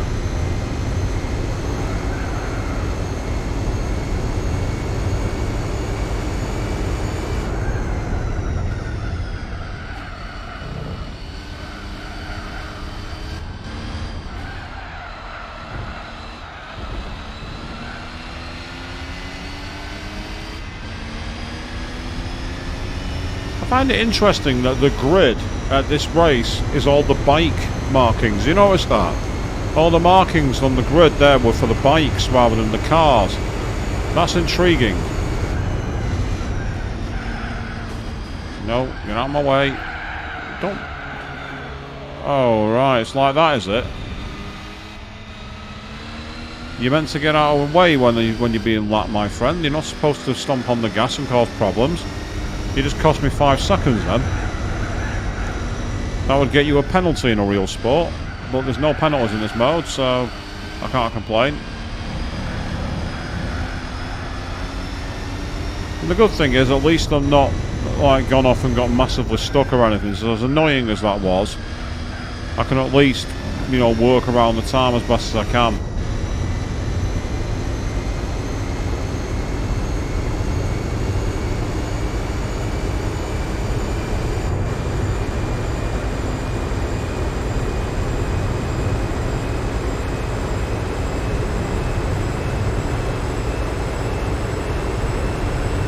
Here we go again. 4 more miles of straightway in our Jag. Take a look at the glorious brilliance that is my Jag.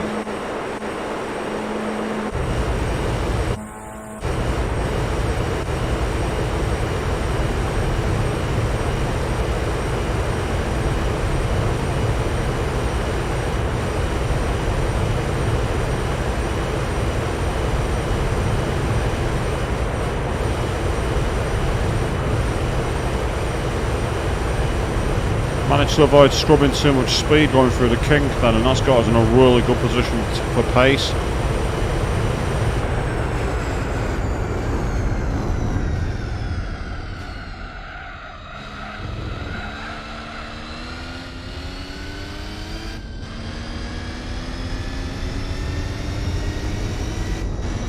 That was fun. On we go.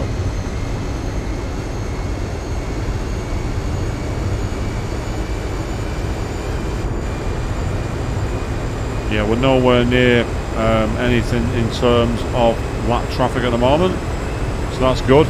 Gives us time to just take it nice and smooth.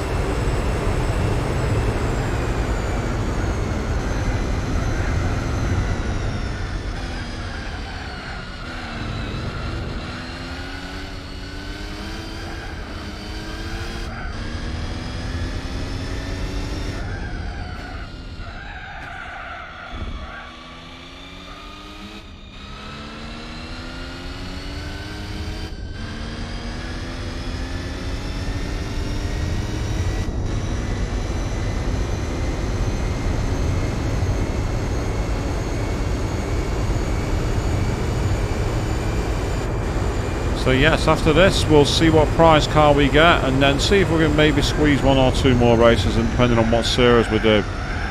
Other than that, we will be back next week. Let's say I'm going to be streaming again on Thursday evening doing Wild Arms 2, but after that I'm taking the weekend off because I'm actually celebrating my sister's birthday. I'll be back on Monday for some more torture, that is Shin Megami Tensei 4, because the Dungeon of Naraku does not piss about. We had a lot of fun in that stream, didn't we, people? As I called it, welcome to die, because that's pretty much what the game was trying to do.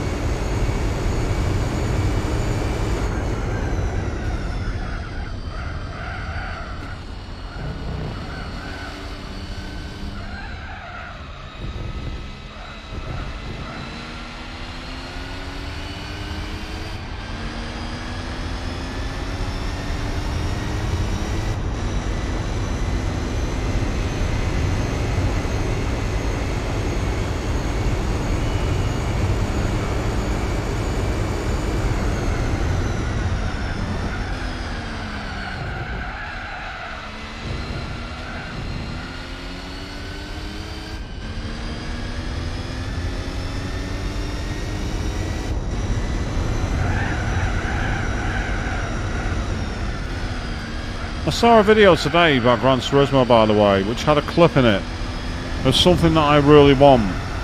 Apparently, many years back, around about 2005, Polyphony released a video called Gran Turismo HD Concept, and it was essentially Gran Turismo 4 with high definition graphics and many more cars on the track at once. Why did that never happen, Polyphony? Seriously, why? That's literally what every fan's dream was. That would make you money. Upscale and re-release that.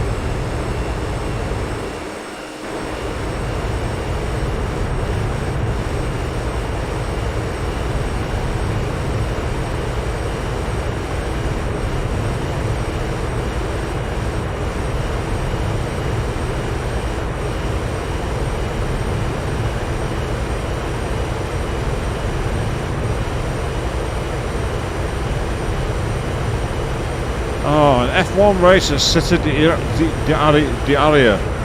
Wow, that'd be insane. I don't even know if the cars will be able to get around the corners there because they're so long, and they got so little steering lock. But my God, could you imagine that?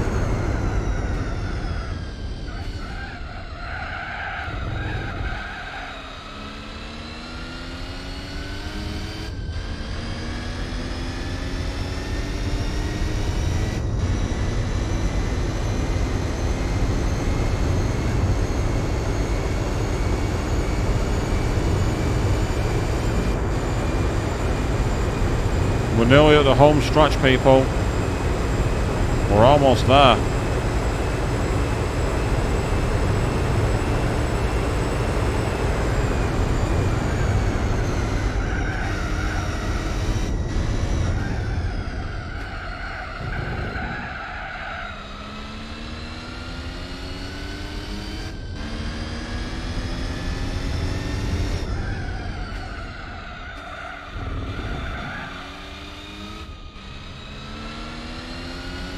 I'll also say one thing, Lando, if you get on the podium this week, don't break the trophy.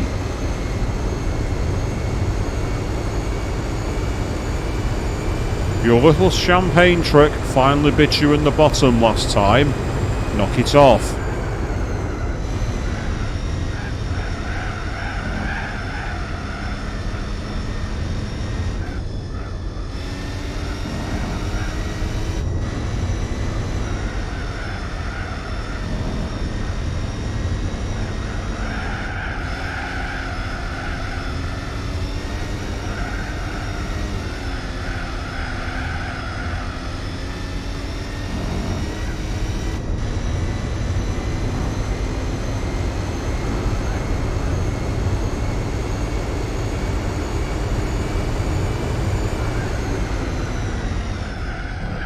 Oops.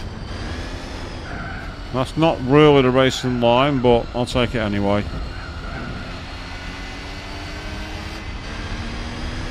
And to be fair, it didn't get me a fastest lap, so it could have been worse. If that had been an FIA sanctioned race, that lap time would be deleted.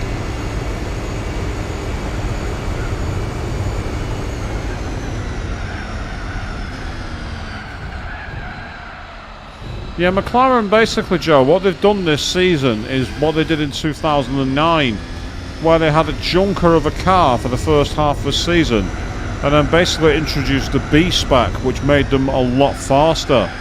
They did it last, as I say, in 2009 when Lewis was still at the team, and he had that terrible first half of the season, and the car was like seconds a lot quicker by the end of it. It was unbelievable.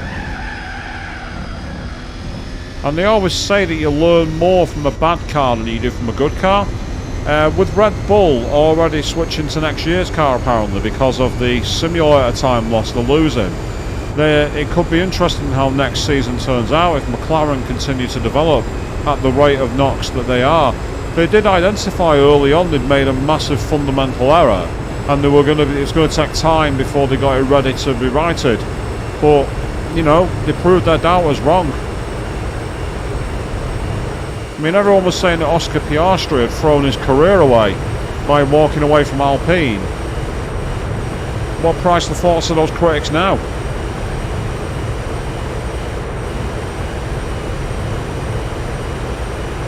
And as you say, Joe, yeah, with the summer shutdown, who knows?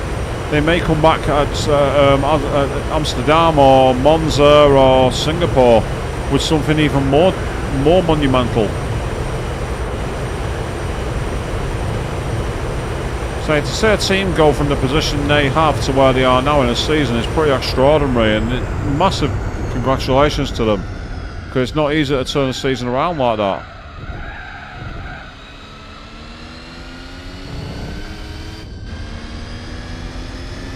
I agree, yeah, the rookie's doing very good, Joe. He did amazing to get into second place at the last race, and once again was deprived the podium because at the final part of the race the pace dropped off.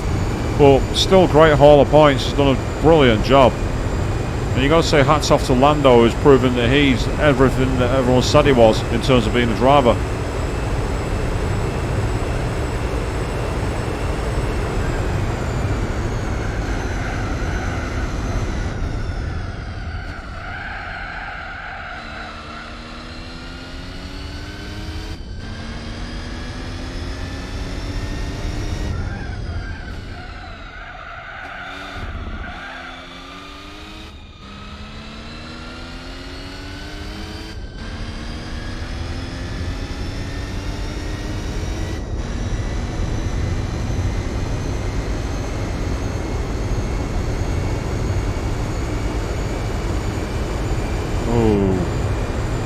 Can I do it? Can I be really brazen? I'm going for it. Yes, yes, yes, yes. Just about had enough grip to do it. I needed to make sure I wasn't stuck behind him in the Porsche curves.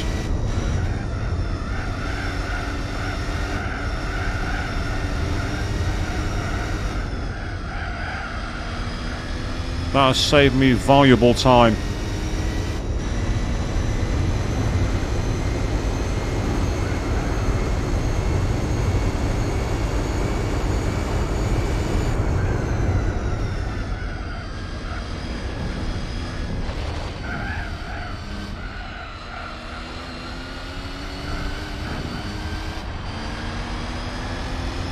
And that's a new fastest lap as well.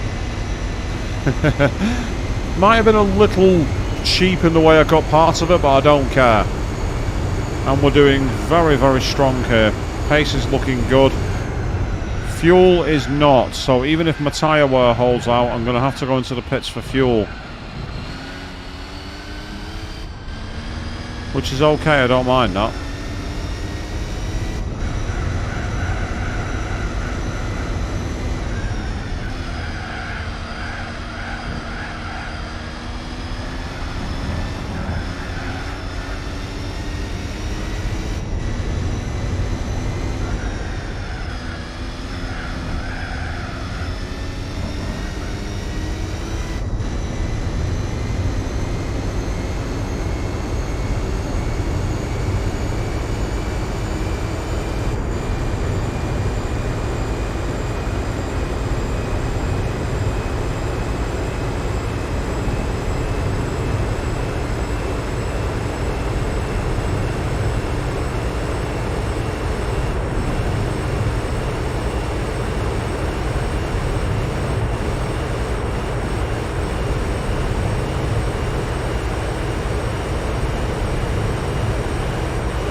Yeah, when the F1 teams had to refuel, wow, that makes me feel old. 2009. Piece of pub quiz trivia for you all. The last driver to pit and refuel their car in a race was Jarno Trulli when he drove for Toyota in 2009 at Abu Dhabi. So that if you ever do an F1 pub quiz and that question comes up, there you go.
Looks like we're still absolutely mullering the opposition here, and that's a good thing as we continue our march towards the title.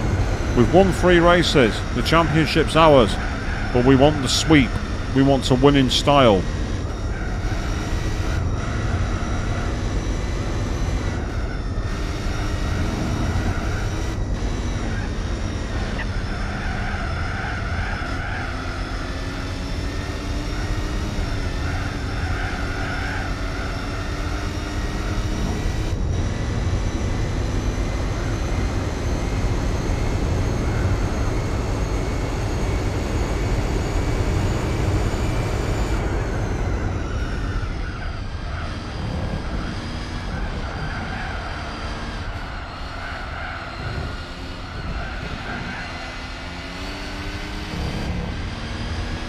Oh, nice. Another fastest lap. 4:05.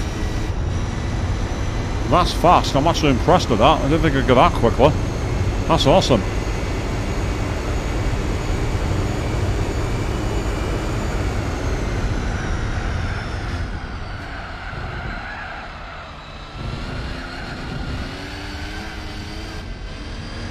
Just shows how much faster Le Mans is when you don't have the chicanes, how much more speed you reach.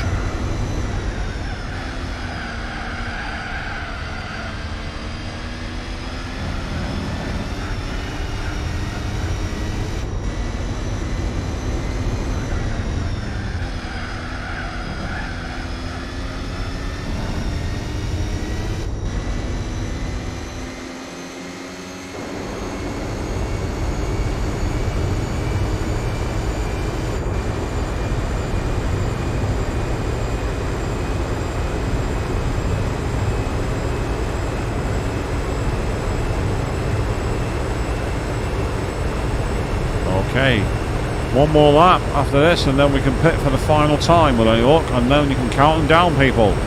8 laps to finish, that's the plan.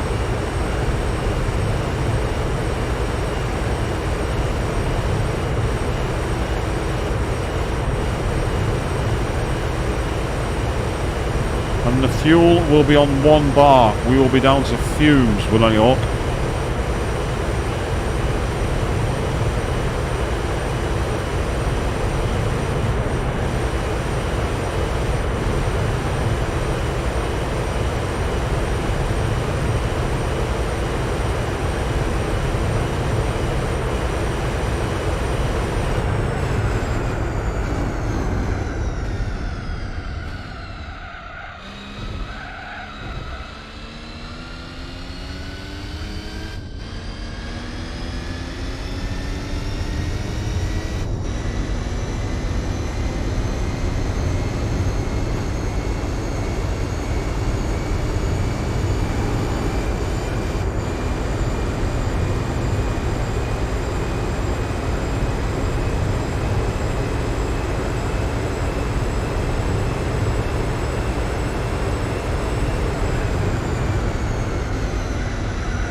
I'm sorry if I'm not being too talkative, but I'm focusing on finishing the race.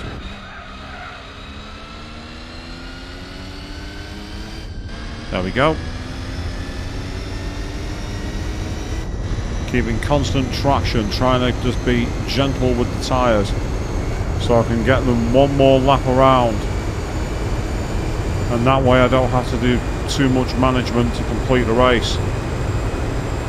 So say in terms of a way to end the series, this has been a very strong one. They chose the right race to end on, not only because it's Le Mans and all about endurance racing anyway, but because as a track it's one of the more enjoyable. You can simply relax into the car more, you can focus on your corners, you're not constantly on the alert, you get time to switch off, get some downtime, and then get back into the race. Well, I remember watching an old series called GT Racer years ago, where they talked about racing at Spa at night and the corners weren't lit up by lampposts, and they said it was almost like meditation because you were focusing on the corners up ahead and waiting for the light to come back to you, so you're having to be really calm, really relaxed, and that meant you were just always taking it nice and smooth. And I quite like that allegory, it's beautiful.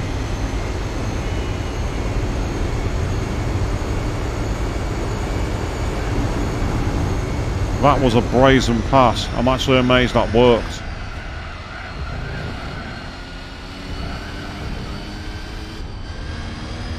You can see how I'm doing what I can to keep the tyres alive by not taking too much out of them here. And you see the fuel is now low, and that's what we want. We want the fuel to be very low.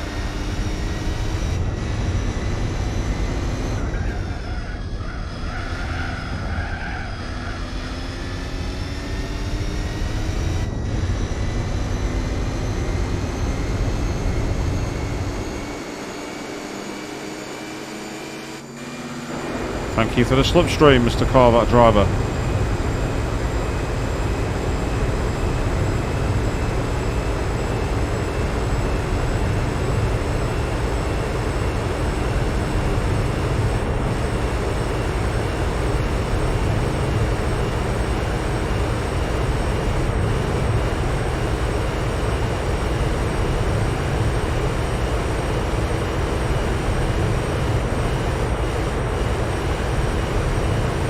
Yeah, the fuel's okay. The fuel's fine.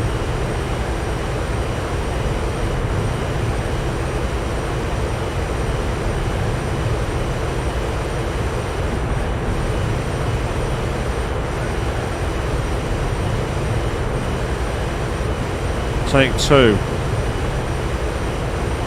I can get past them this time.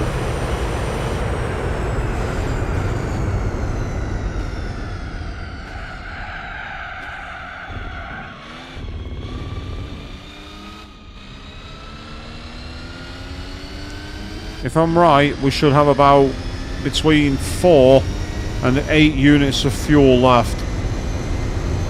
I put 44 units of fuel in. We should be around anywhere between 4 and 8, depending on what the economy's been. I went for an F1 style as minimum fuel as possible approach.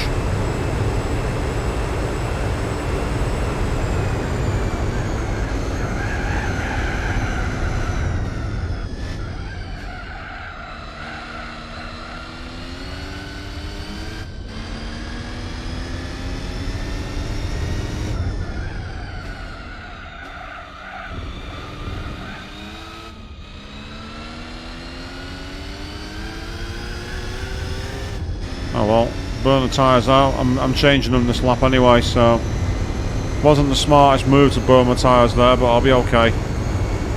I'm making it back to the pits this lap regardless. And this should, keyword being should here, be the final time we have to stop. We should not have to stop again.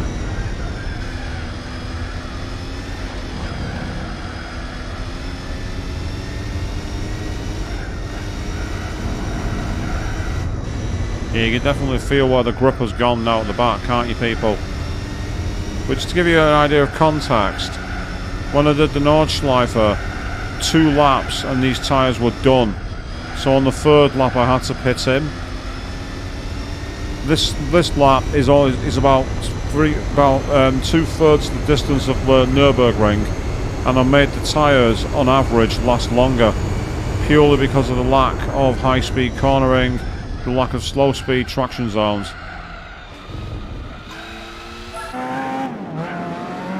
See, look at the fuel. It's on 1 token.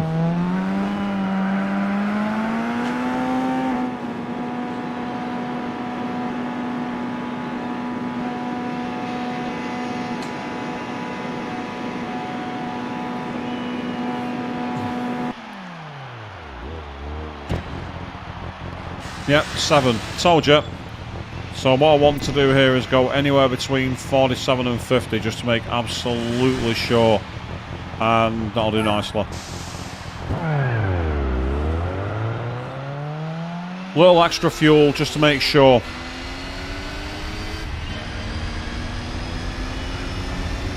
And we've retained our lap lead over the vet.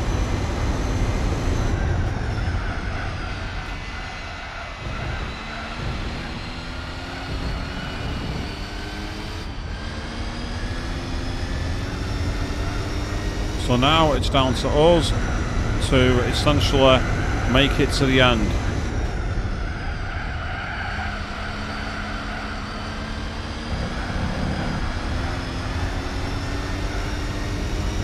On towards Tête Rouge.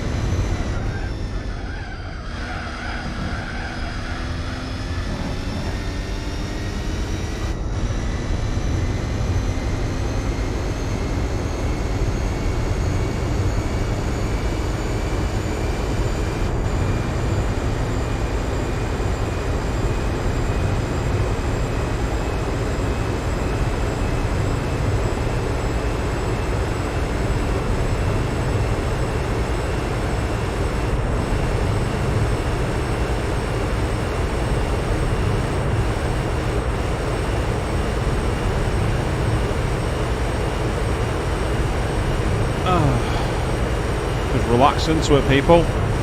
The final stint has begun.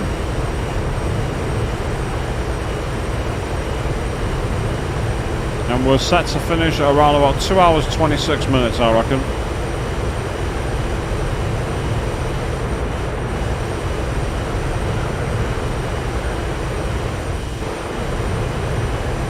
And that's taken us past 200 miles an hour, that tiny little slipstream.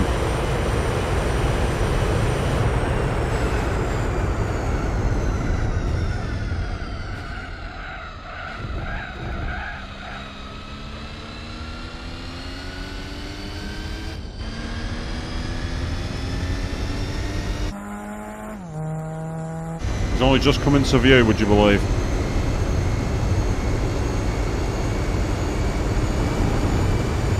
So fuel's been low, pace has been high, and we are on our way to lap 29 of 35.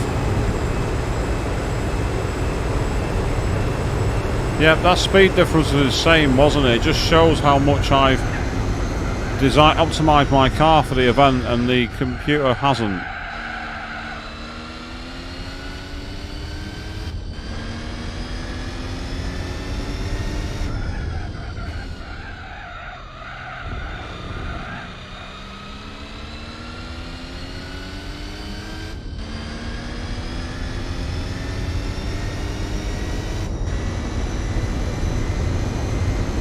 Say the tyres are beautifully holding up. I'm quite impressed that we've been able to get pretty much 7 laps out of the tyres. That's been a surprise and a very welcome one. I didn't think tyre wear would be that good here, but the Jag is doing basically the way I'm driving it as well, because of the way I'm managing second gear and preventing wheel spin. It's making the tyres last a lot longer.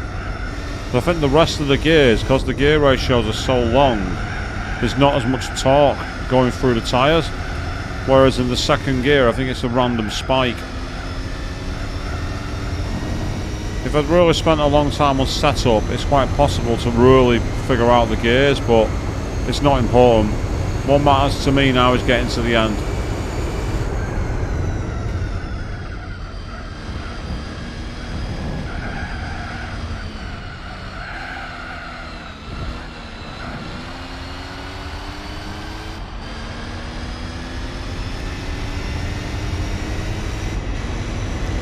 "30 laps of 35, people. Can you believe it? Just over 2 hours gone."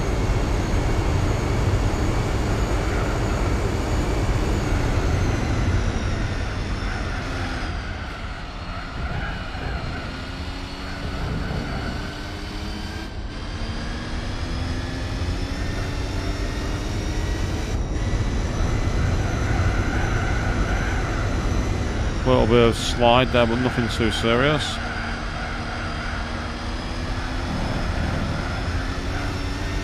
Yes, looking good.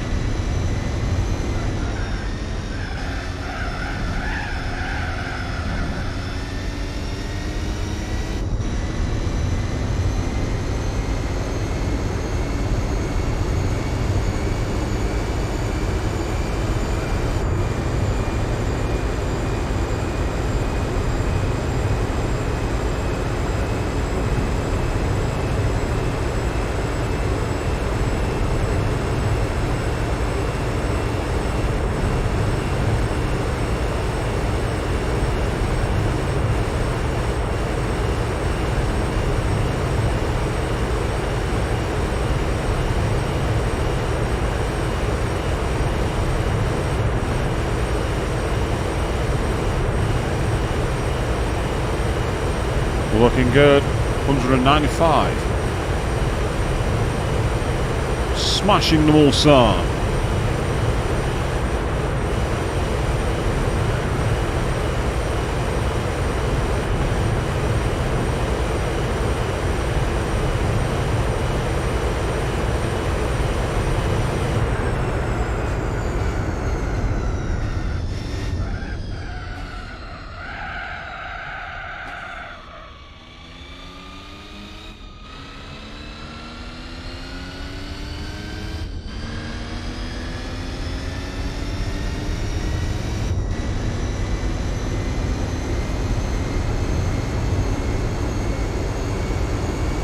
say, the vet, the Marcos, none of them have had an answer to the almighty Jag.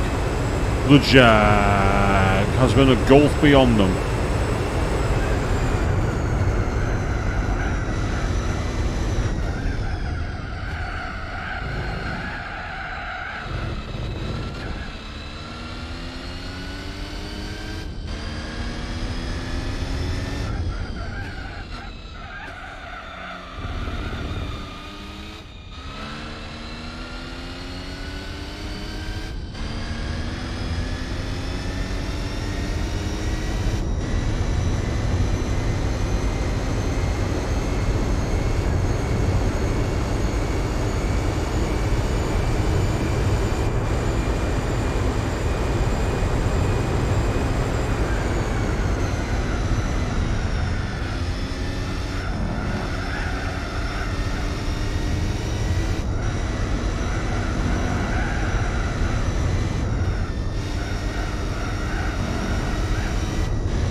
Yes.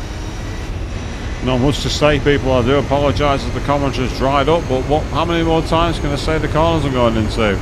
But we're on our way. We're not far off from the end now, people. And I'm looking forward to seeing what car we get for this. I really hope it's going to be something special, something different.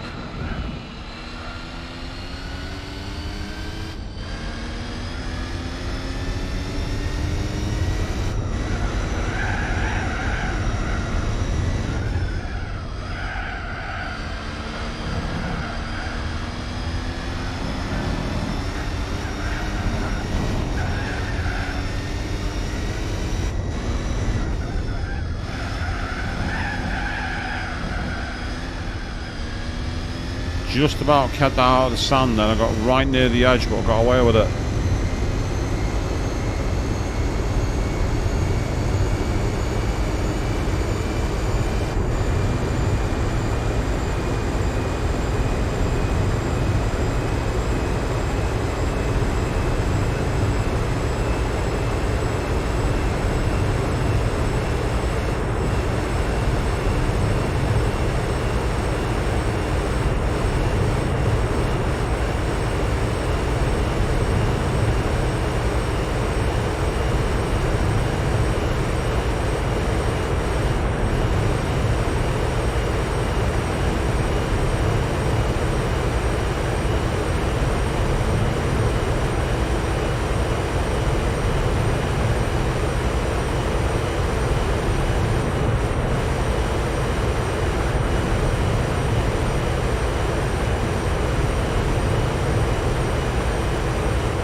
How many laps down are the opposition? I've not been keeping count.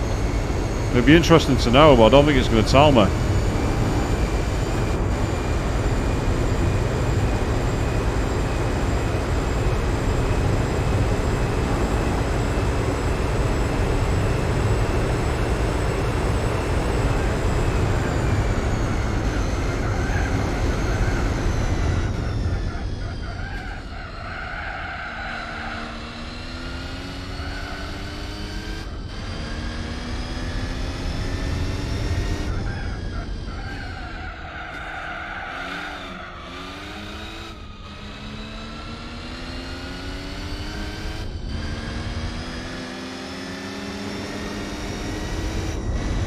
You reckon about 4 laps?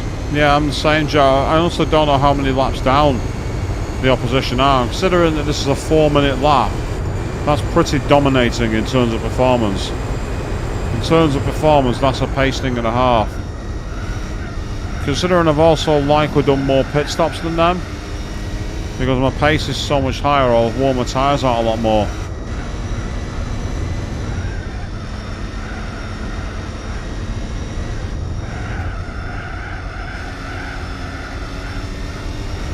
But I'm not interested in driving to Delta times or anything like that. I just want to race and have fun with it. I just want to attack, attack, attack.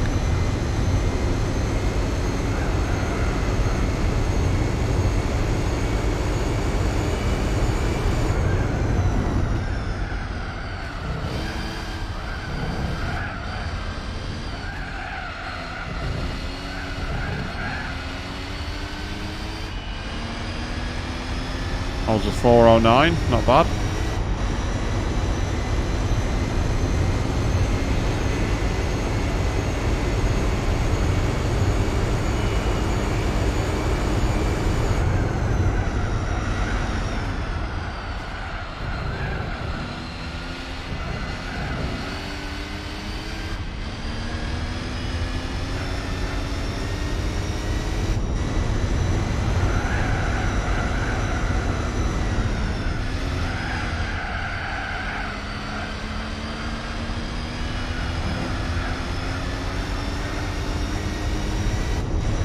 Head towards Tetra Rouge.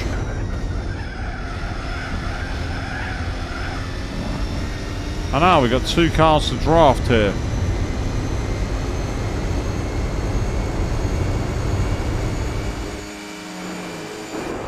Double draft, how awesome. I'll take that. All I hear is vroom. And if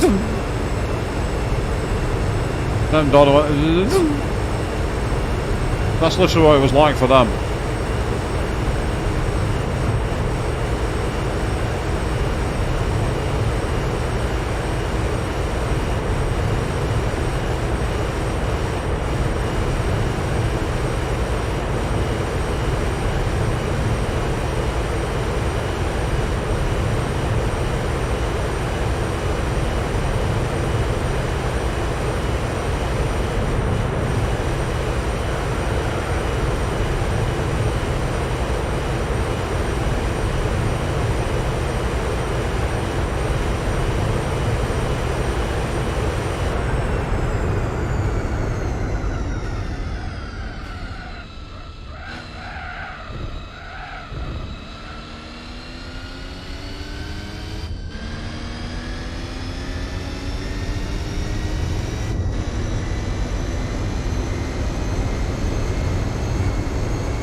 I'm just thinking, I've become what I hate. I've become the Ferrari from 2004.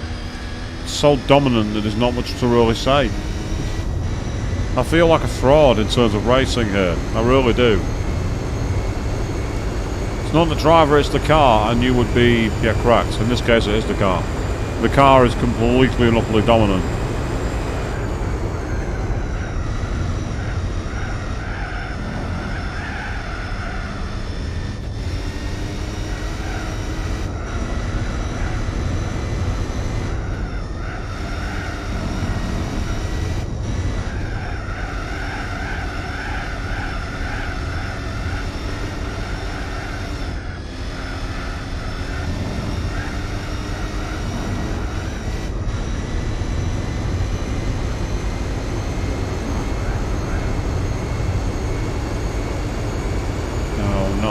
Not here.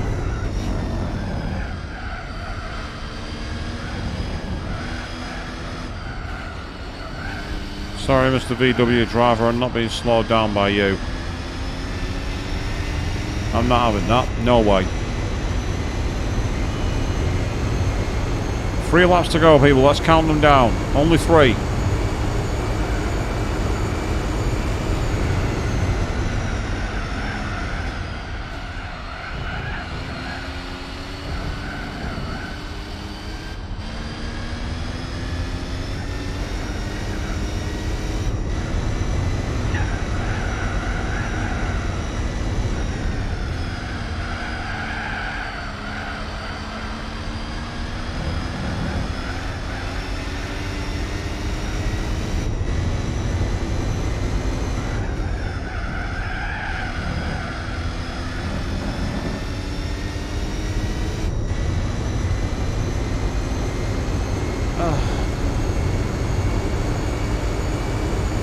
Two hours and 16 minutes of the laps, people.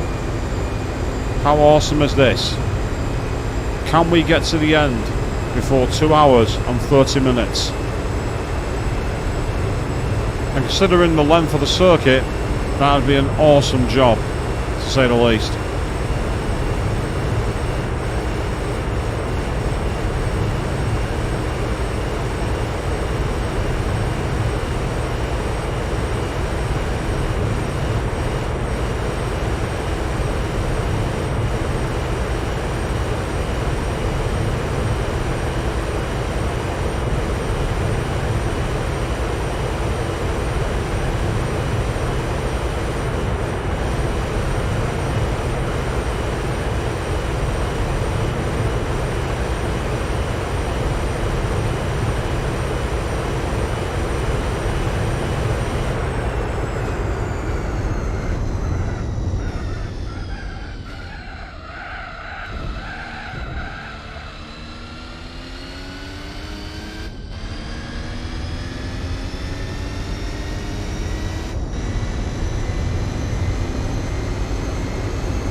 Just think, this isn't even going to be 10% of the distance of a 24-hour race that you can do, and there's 2 of them at this circuit and 1 at the Nordschleife.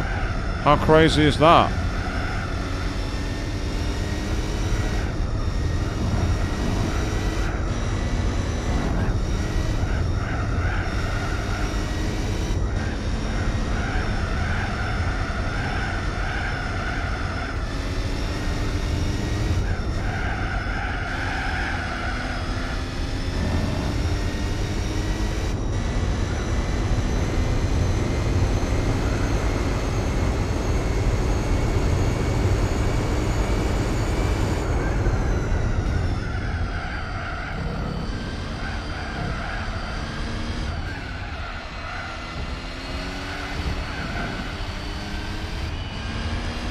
Well, we're about to put another lap on the Corvette with 2 laps to go.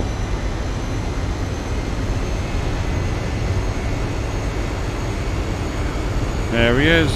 He knows he's about to get smoked, so he's going to try and make it as difficult as possible. And I just go, the Jag, go boo.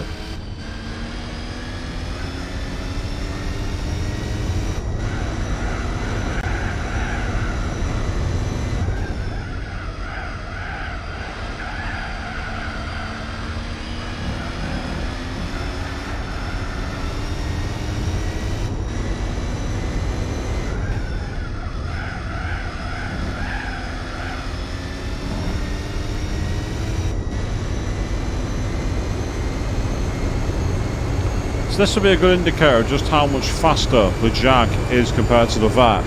I overtook him at the first corner, and you can already see that looking back from on Mulsanne is only just come into view around Touch Rouge. So let's see how much big that gap grows, if it grows at all, down the Mulsanne. Let's have a look.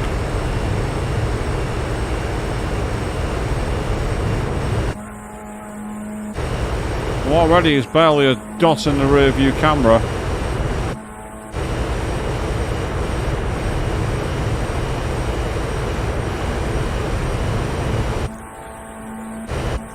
Now he's not even that. I can't even see him.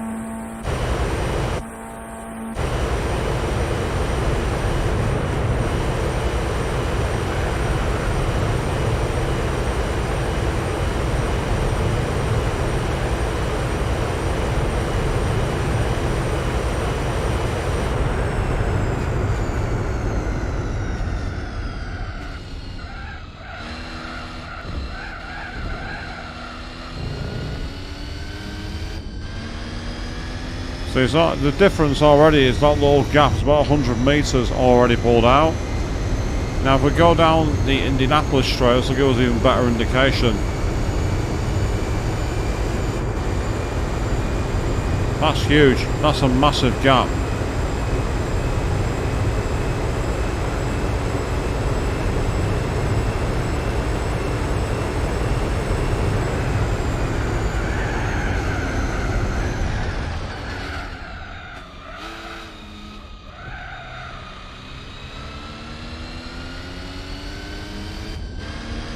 Of course, when you handle the corners like that, doesn't matter how fast you go in the line, is you're going to get yourself taken out of the equation.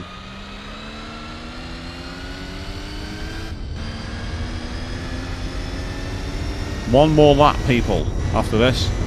Just one more lap.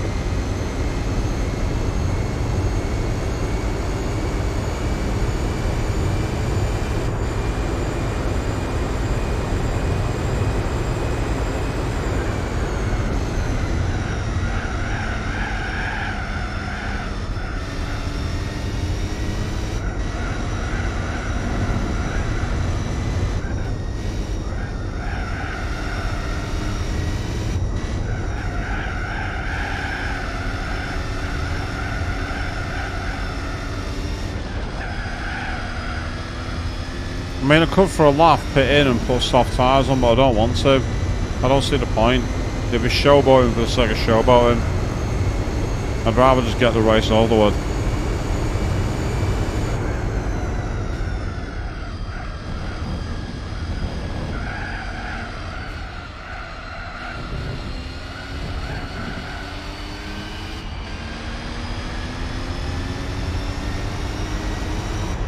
Final lap.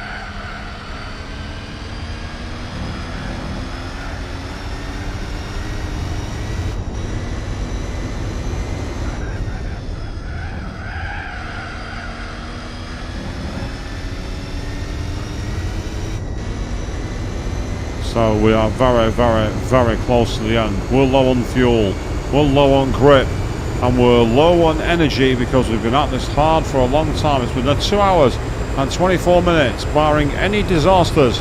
We should finish in under 2.5 hours. 35 laps of the Circuit de la Sarthe at Le Mans, just to show you how fast we can be, thanks to there being no chicanes. Yes, the classic Le Mans has invited the best of our speed demons back to France for one final hurrah in a bunch of classics.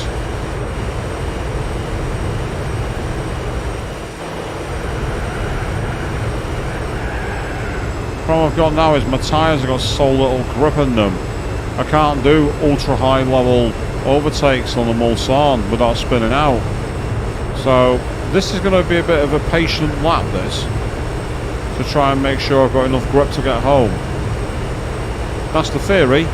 Whether I can execute it's another matter.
I'm not having my hurrah lap interrupted by traffic in the Porsche curves.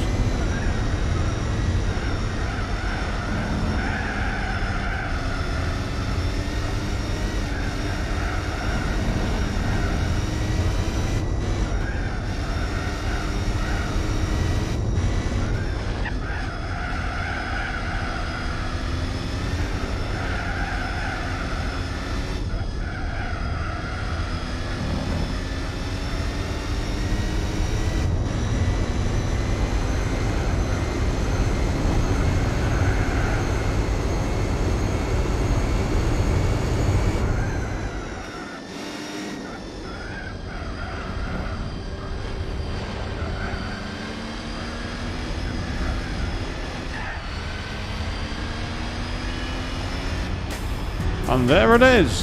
Ilfa finish with the final corner that I didn't even bother to take.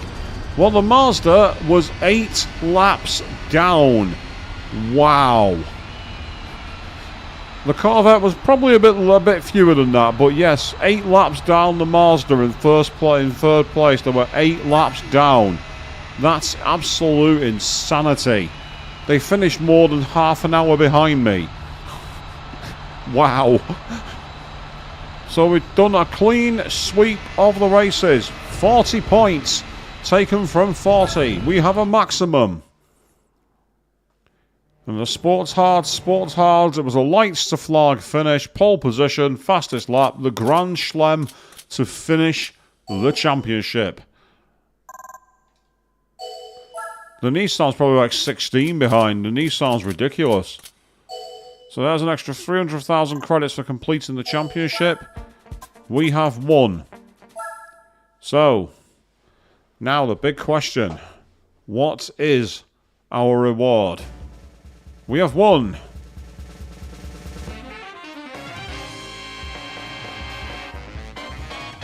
That's a classic, but it's not what I expected to get.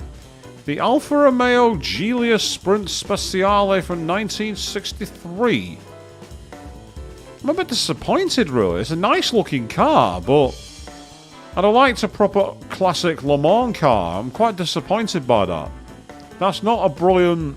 It's nice, but I don't think I'm going to use it much. Bit of a pity, that.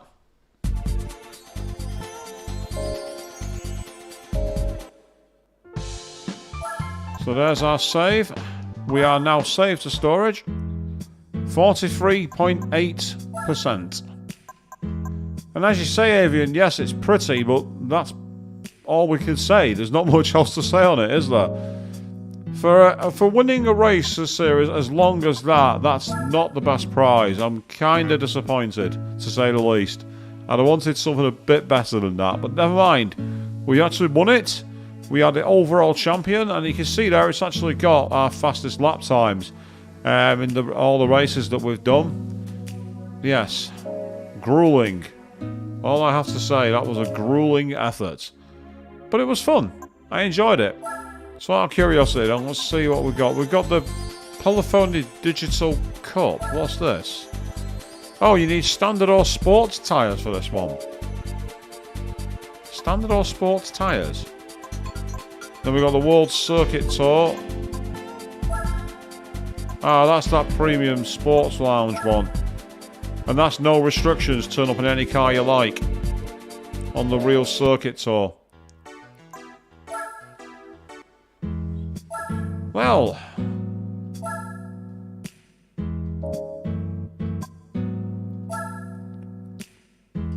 Since there is any cars with no restrictions, let's go back to some high speed. As there's no restrictions, let's take on the real circuit tour. And this one is not a championship, so we just choose a race and go for it. Well, we've just been there. Let's see how fast 3 laps of the Circuit de la Sarthe is in the R89 CP. Just to show you the difference in class between a 1960s Jag. And ironically, there is another Nissan R92 in the race. There's a Nissan R390. So we are in all Le Mans cars here. Now, first of all, I want to change the tyres. Because this is only 3 laps. So I will not need the super hards. Or at least I shouldn't do. I hope not. Let's find out. In fact, I don't even know if tyre wear is going to be on, now that I think about it. I guess we'll find out. Yes, this time the chicanes are here. And that RX-7 is going to get smoked, absolutely.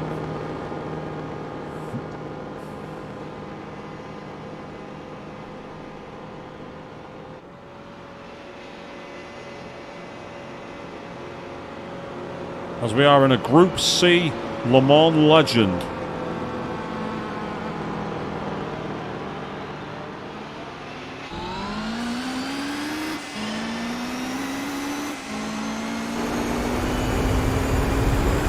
Oh, the difference. How I've missed this level of speed.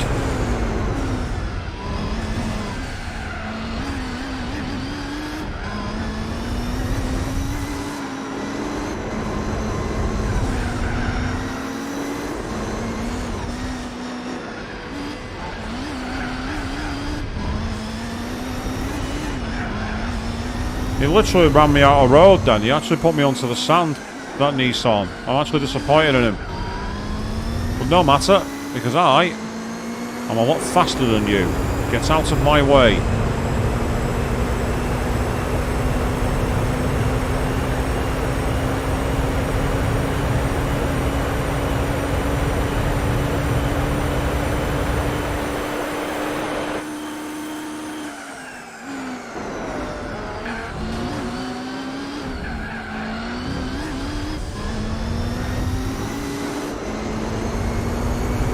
Yep, sorry you never had a hope there, Mr. Mercedes driver.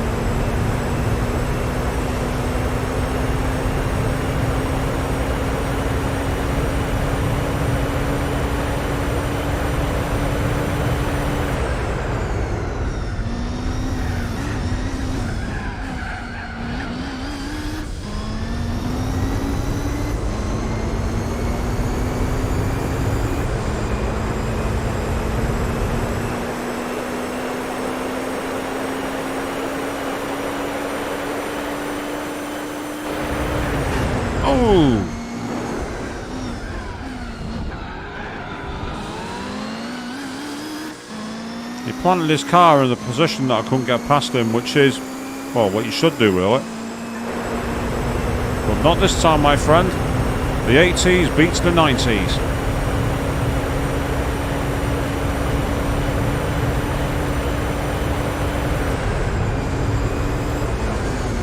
It feels pretty twitchy now for some reason, this car. High speed. Ooh, he's just punting me up the backside. He absolutely punted me up the rear end, the bugger. Dude, stop that. Right, you've had it, mate. That's twice now he's smacked me up the backside.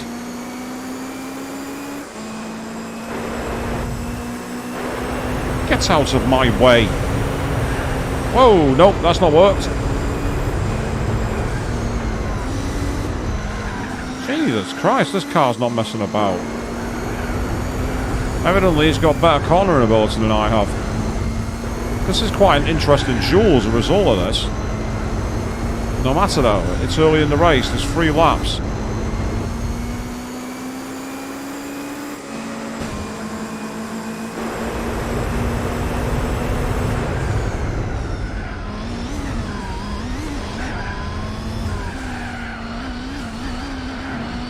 I can just do that though, so that's fine. Right, now that I'm out of traffic,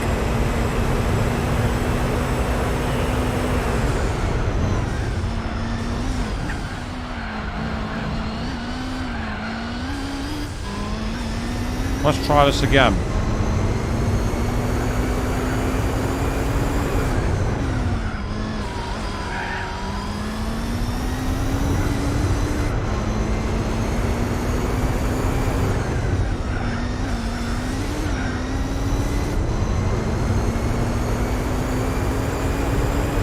Right.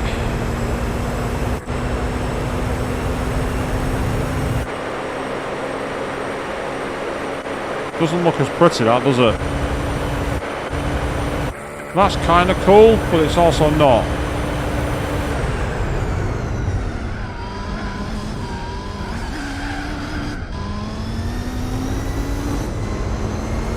There we go.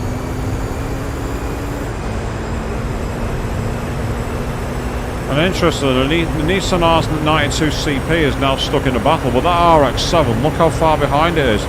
It's only just getting to Cote D'Azur now.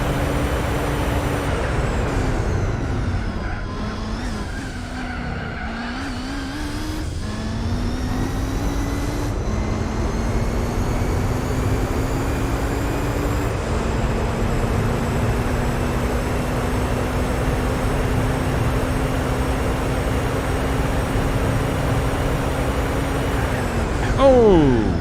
When I hit the brakes, then it's sheer to the right. Mustn't have liked the bumps or something.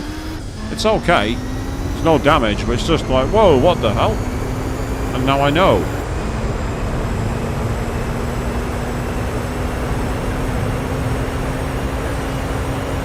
I thought I'd showcase one more race before we go off for the night. So I decided to give you a race here at Le Mans. Oh dear.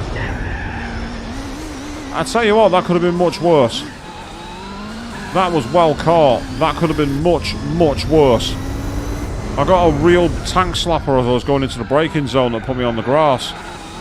And that can happen when you're driving a car which is rear wheel drive and has so much power. So it is one of the issues. It's going to be very, very twitchy. One of the things about the Le Mans cars in this game, when they work, they're amazing. But there's times where they fishtail and you really have to cling on. That could have been much, much worse. I'll take that. Yeah, thanks for the comments, Joey. Appreciate it.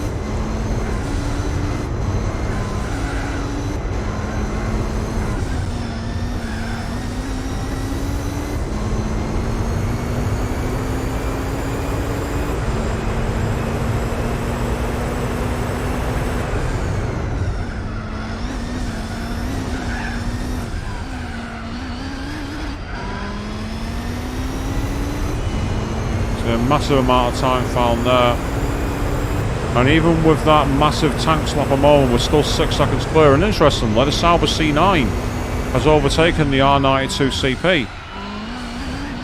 Of course, for anyone who played Forza Motorsport 4 on the Xbox 360 will know the Sauber C9 Mercedes was so broken in that game, it was unbelievable. It was absolutely dominant to the point of it being an absolute joke. I remember beating a few of the people who had that car driving in the Peugeot 905C, and everyone accusing me of being a hacker because I was actually good enough to beat them with it, even though the Peugeot 905C was actually an amazing car. That's right, Joe, yeah, the Sauber C9 was a DLC car and it was very much pay to win. I ended up downloading one once because it was on offer for like £2, and I thought, out of curiosity, why do people drive this car? And having driven it, I'm like, yeah, this is very much the I want to be a scrub, and I want to just be able to drive with absolute ease. He had the best top speed, he had the best grip. It was just like an all-round like X-rated car.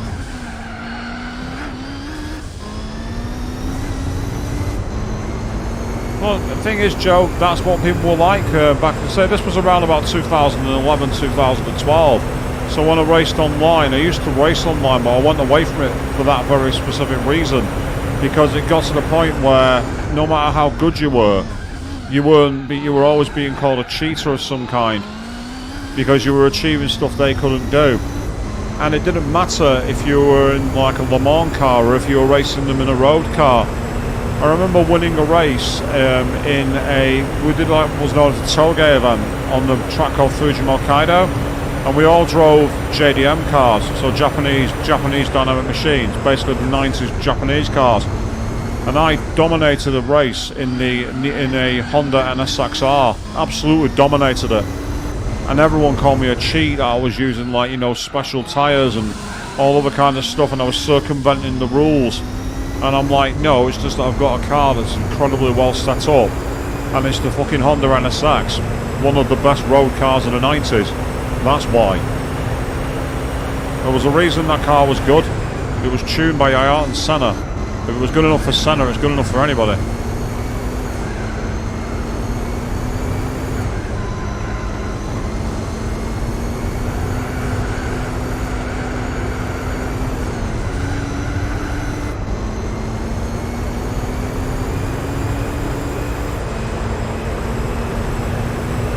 I've really found pace on this lap.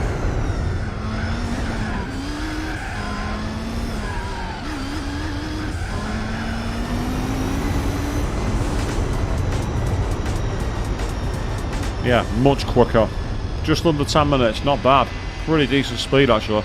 Oh, the AMG Mercedes was in second. What happened to the Nissan R92? It finished fourth. Wait, what?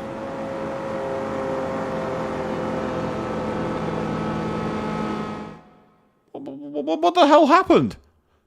How did the Nissan R92 finish fourth? Behind the Mercedes CLK. There's the proof. How did the AMG Mercedes beat the Sauber C9? That's a very anomalous and weird result. That is a result that should not have happened. Whoever the driver of that AMG Mercedes was, you are an icon. You did exactly what I tried to do.